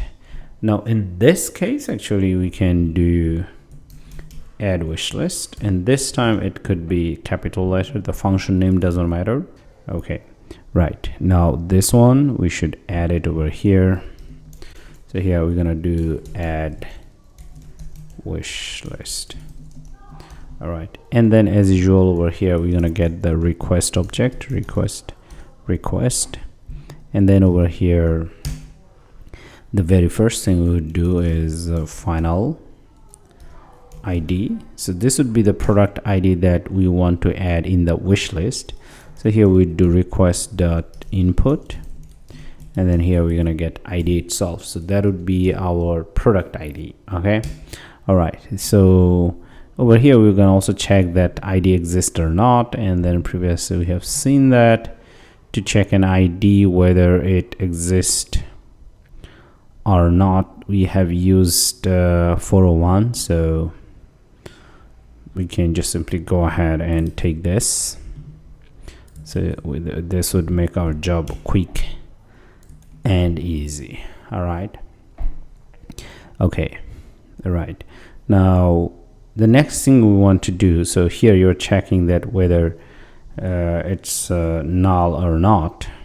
Okay, and after that, the very first thing you want to do is checking whether this item already exists in the wish list or not. Okay, all right, to do that we also need to make sure that we get our user ID. Okay, because each wish list item that's added in the database that has to do with user, and we also need to make sure that the user is logged in, and we can get it from auth. Okay, and then we can get this ID. All right, okay, what's going on? Let's see, final. Okay, it should be out of this, not inside this. All right, so that's why we're getting this. So once you get this auth object, it gets user ID. We learned about auth before, if you remember. Always, if you think you're logged in and then you can use this auth and ID or user related info using this auth object. Okay, it always gives you the current user, the logged in user, and its ID. All right. Okay, right. Now here we do wish list. Okay, and then here we do await and wish list. This is the allocant that we created, and then here we want to do a query, and then here we want to check with user, where user ID equals to user ID and the first one. And since we have this await, I think we need to do a quick fix. Quick fix should be adding this, and then over here we could also do future response. Okay, of course now it shows error because we need to return something. We're gonna do that step by step, so you understand this on. And then let's check over here if wish list is not null. And what does it mean? Once you do like this, and if it gets you information which means this is not null, which means that this user itself has some information in our database that's called wish list. Okay, but actually one more thing is missing at the same time. We also want to check where product ID equal to the ID. Okay, all right. So first we are checking that in our table, wish list table, whether there is already one exist or not. And then for that particular, because if you remove this, it will look for all of them, that everything saved by this user. We don't want all of them, we want the first one when we do a query, if we are going to add, because we always need to check first whether the certain particular item has been added in the database or not. Okay, so for that reason first we need to check the users, for that user we have item or not, and then we check whatever I'm trying to add in the wish list. For example, this item, if I'm going to add in the wish list, once it hits here, this section, okay, it will return a match if it already added. Okay, of course if it's not already added, this would be null. Hopefully it makes sense. Okay, anyway, so the idea is first check the user exists or not, and for that particular item, the item that you have for that one, whether you have already in the database or not. Anyway, if it's not null, that means it already exists. Now if it exists, remember, if I click, if it already exists, now if I click on this, it should cancel it, right? So this is what we are going to do. So here we are going to cancel it. So here await wish list, I think that's wish list, and then over here where, and then here we would have product ID and equal ID, and then get that and make sure that your user is also there. User ID equal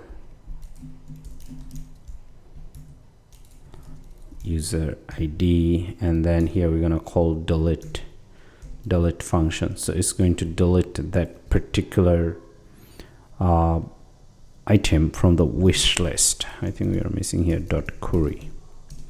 Okay, so here we find the product and we make sure that it is for the user, and then if it is for the user, we go ahead and delete that. So here a lot of things we are doing at the same time. Okay, this is a lot of information that's going on. The first one, we take the wish list table, we search, but we search based on this condition for that product, and we make sure that there is a user for that product. If all matches, we go ahead and delete that. So that's how it works. Okay, and then over here You could do return and response.json. Okay, all right, and over here say code we return 200, and then data. We don't need to return any data for this data because it's just canceling the wish list, right? And then here we do msg, okay, message wishlist cancelled for this product. This is the only thing that I think we can return. And then here we're gonna do this semicolon. Okay, so whenever we click an item, if the item already exists, all we do, go ahead and cancel the item from the wish list. Okay, so here we say cancel the item from the wish list. Hopefully it makes sense. Okay, all right, and after that over here you need to still continue, because what if you are using it for the first time? Okay, so you need to make sure that you add it in the database. Okay, so here we're gonna do await, okay, and await wish list, because this time we are doing it for the first time. Remember, if you do it for the first time, this is not true, so we fall back to this condition and then query. So as you see that in Vania, you always have to use the query, whatever your table name is from there. I mean the eloquent name actually, not table. And then you have to use query, and then the rest of the operation values. So you see that insert function takes a map. As you can see over here, it already said a map. So here you're gonna do map like this, and then let's go ahead and return. Okay, so we have to insert information in our database. So what's the information? The first thing you have to do is user ID. We already have it at the top. Okay, all right, and then we also have to insert product ID. Okay, we have this column in our database, okay, which is just the ID that is passed from over here, right? And then we could also do created at the date time now, the current time, and then here updated at date time now, like this. Okay, so that's it. And after that, over here you can just simply return a response. Okay, so I'm going to copy this, same thing, and then over here wish list added for this product. Just as simple as this one. All right, okay, now all these things could go wrong. Seriously, they could go wrong, and if they do go wrong, over here we always use try catch e. All right, otherwise we'll return server-side error. So here we put our code, and here always return server-side error 500. Okay, so response.json. Okay, I think we need to write here return, and then let's go ahead and return this. So let me go ahead and copy this. I should have copied the complete one. Okay, all right, wish list, something wrong went with the wish list. Okay, all right, that's it. Let's go ahead and save it. All right, so with this we are done writing this, and in next section we are going to go ahead and run a test. Okay, so to run a test we need to find our Postman, and over here we had this items, and at the same time right now here we are going to add a new folder. We're going to call it wish list. All right, and I'm going to cancel the earlier one. We don't need this. We have already done that. Okay, right. And inside this, we are going to add a request here, add wish list. We just call this one. Okay, cool. Let's go ahead with post, and we are going to copy this guy. So all we need to do, we need to send a product ID, okay, and make sure that, of course, this is correct. Get your token, make sure that you have it, and let's send the ID. All right, and let's send ID equal 1, and let's hit. Let's see how it goes. It says that it's not connected. Let me check our this thing over here. Yes, so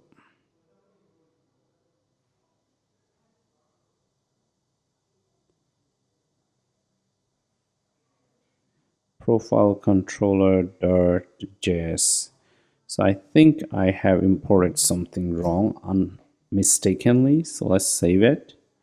Okay, now the server is running. Okay, make sure that your imports are correct. Okay, now let's go ahead and hit enter. Okay, so here it did say that something went wrong with the this wish list. Okay, the very first thing I'm going to go ahead and fix very quickly for all of this. So if it is not null, you still have to return 200. Remember, you always have to return the status code explicitly. It's better for you. Okay, and then the same over here. Okay, right. Let's go ahead and save it.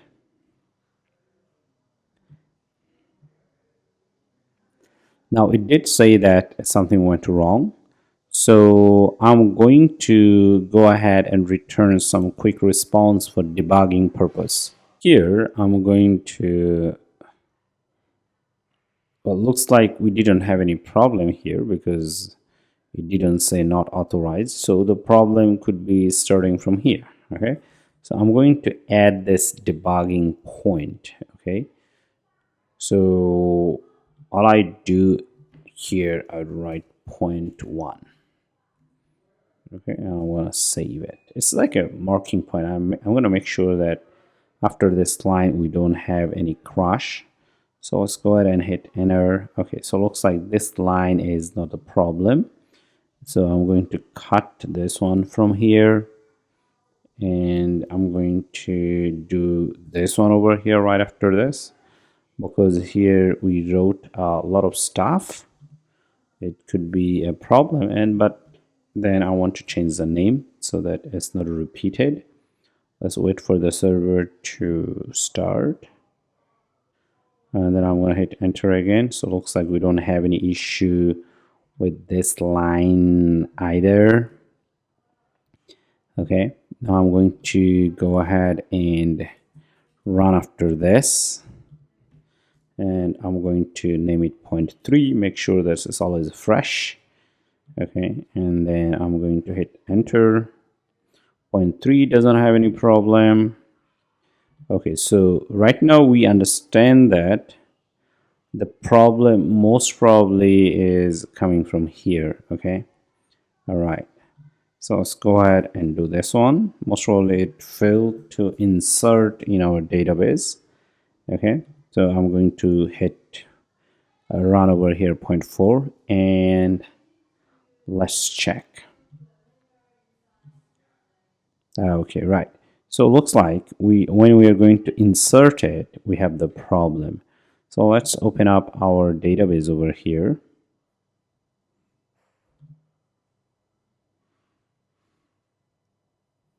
So we are going to hit this guy. Okay, so we have a lot of them are open. Let me go ahead and close them first.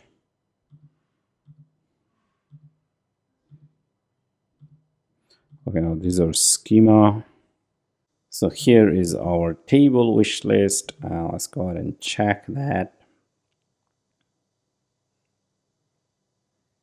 So here we need ID, user ID, product ID, created ad, deleted ad, and this could be nullable. We see that. So let me check what problem I might have had over here. So anyway, I'm going to remove this guy first. It doesn't really matter anymore. So here I do see that clearly I have a typo. It should be product and not product. So that was the problem. Product. Okay. So now let's go ahead and hit it. All right. And then let's do a Postman test. Okay. Edit for it. Okay. And if we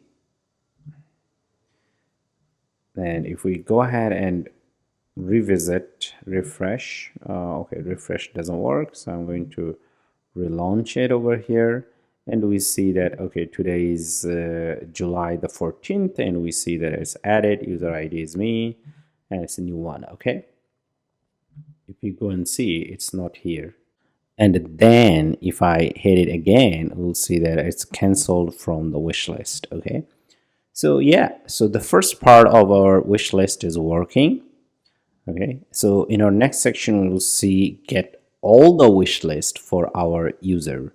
Because remember, if your user has added a lot of item on the wish list, they would be shown over here. Okay, so this is what we want to do in our next section, to find all the item in the wish list and show it like this. But of course, we are not going to do the UI work yet. These are just the APIs that we are building. Okay, now we'll continue to work on the next API. So let's come over here. The first thing over here we're gonna do is adding a new route. So it should be router.post, and here we could do my wish list like this, and then profile controller.myWishList. Let's save it, but it has an error, so you can come over here. It reported the error, and then we can create a new one. Okay, so here definitely we do my wish list request. We don't need this. All right, and then here we're gonna do first final, and here we're gonna call it user ID, and then auth dot ID. So it's very convenient method. Remember, always every time you want to get user's ID, logged in user's ID, use this one. You don't have to explicitly mention the user table, this and that. You don't have to do any of these things. That's a convenient method. Final wish list. Okay, let me see the, okay, I'll just do it like this here, and await. Do remember, if you ever miss await, it's not going to work, so you're gonna be careful. A lot of time the error happens because most probably you have missed that. All right, so here we're gonna do query. All right, and then here we're gonna join two tables. Okay, all right, now how to do that? So over here in the documentation here, it gave us some information. So to perform a basic SQL inner join, you may use the join method on a query. So it says that this is a query, and on the query we need to use the join method, and the first argument passed to the join method is the name of the table you need to join.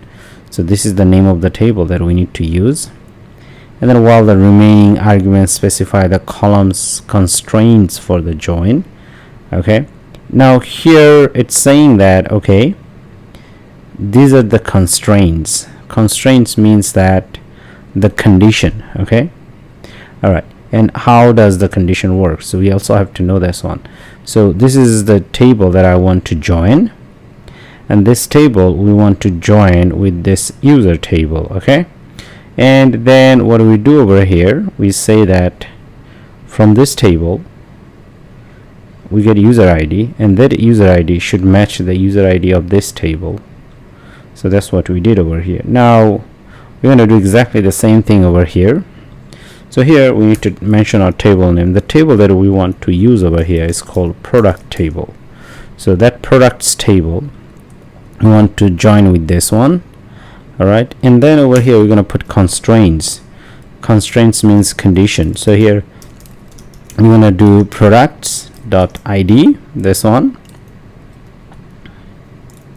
Okay, and then it should match the product ID in the wish list. Okay, wish lists dot product ID. All right, and let me fix this error first. Quick fix. Okay, let me just put it async. Okay, that problem is gone, and then let me put return over here, otherwise it would be screaming at me that saying that it's an error. Now in our wish list we say that okay, this is the table, this is our wish list table, remember, and it has this product ID, which is this one, right? Product ID. So this product ID should match, this IDs should match the product ID over here. That's all it's saying, which is these are the IDs. Okay, all right. Now of course it could match this and this. Okay, now as you see that they're from different users.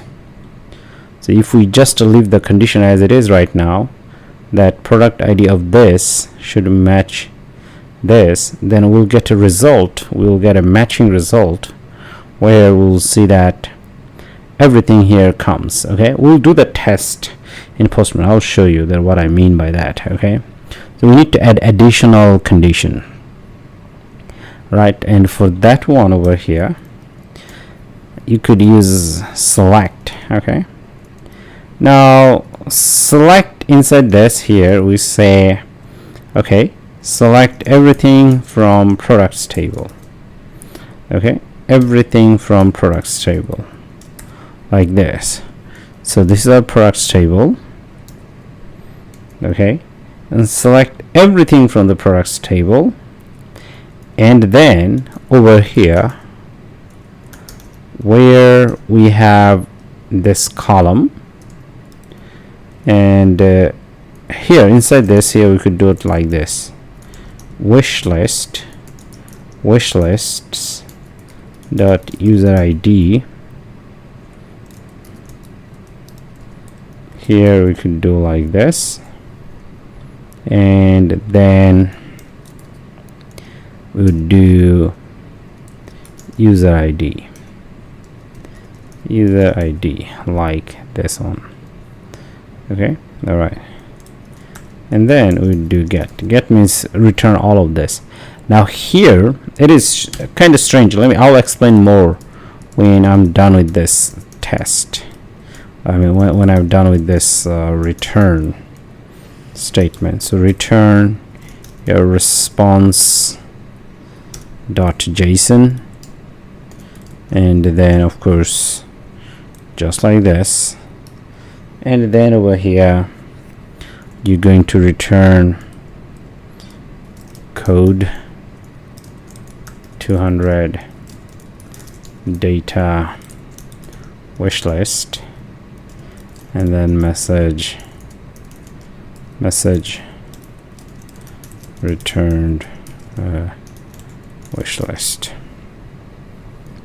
Okay, right, so let me go ahead and save this, and then our server error should be gone, and then we'll look at this one, that actually what's going on over here. Okay, so now this is the time. Let's go ahead and add a new endpoint. We can actually copy the endpoint, and then all we need to do, come over here in the post method, and we don't need any information. Okay, over here we're gonna say my wish list. Okay, this is the one that we want, and it will fail. The reason is because we are not passing bearer token let's pass bearer token. And I also think I have this typo, actually most probably the typo problem, but anyway, okay, it could be other problems as well. Wish list, I hope I wrote it correctly. Okay, here it says that product ID is unknown. So let's go ahead and check what we have written over here. Oh god, I made the same mistake again. Here it's products. Okay, all right, products table.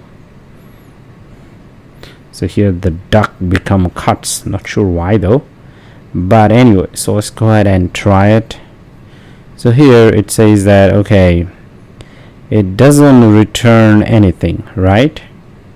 It can't find anything for in the wish list,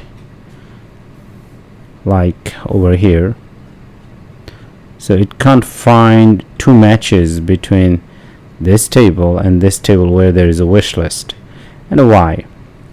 If you do come over here, remember earlier we cancelled it, right? So let's reset it. Now here, product added, and then over here let's try it one more time. Now here you see that, okay, we have this data that's returned because this is in our database, which is in common between two tables, right? So we see that, okay, this is the item that's been added, okay, and then this user ID is 43 and product ID is 1, and over here this is the product ID. Okay, so we have information in the wish list about the user ID and this product ID itself. Okay, so this is what is returning. Now we need to understand the rest of the stuff that I was talking early. Say what if you don't have this one, and let's see what it returns. Let's go ahead and save it. Okay, all right, and do remember right now we see only one item over here. Okay, so here you see everything is returned. So it just took the two tables and then it merged it, and then it returned pretty much everything. Okay, because there is no condition. It means that you can return anything. Okay, so as long as the product ID and wish list, these two IDs, they match. Okay, so go ahead and return everything. So now you'll see that over here. So this is the product ID over here, and this product ID is matching this one. This is the product ID, and then over here we also have this one, as you can see. So there is more matches, but that's coming from a different user. So that's the problem. And then the other problem is here we see product ID, which is 4, and this is also from a different user, because you are not putting constraint on any user. So that's why it returns all those things from this product table. Okay, because all the condition is true. So that's why here you need to have this condition. Okay, otherwise it's going to return and match everywhere. It's just going to match and it's going to return everything, which is not good. Okay, so hopefully it makes sense that how it works. And then last time over here, what I'm going to do, cut this and then try catch.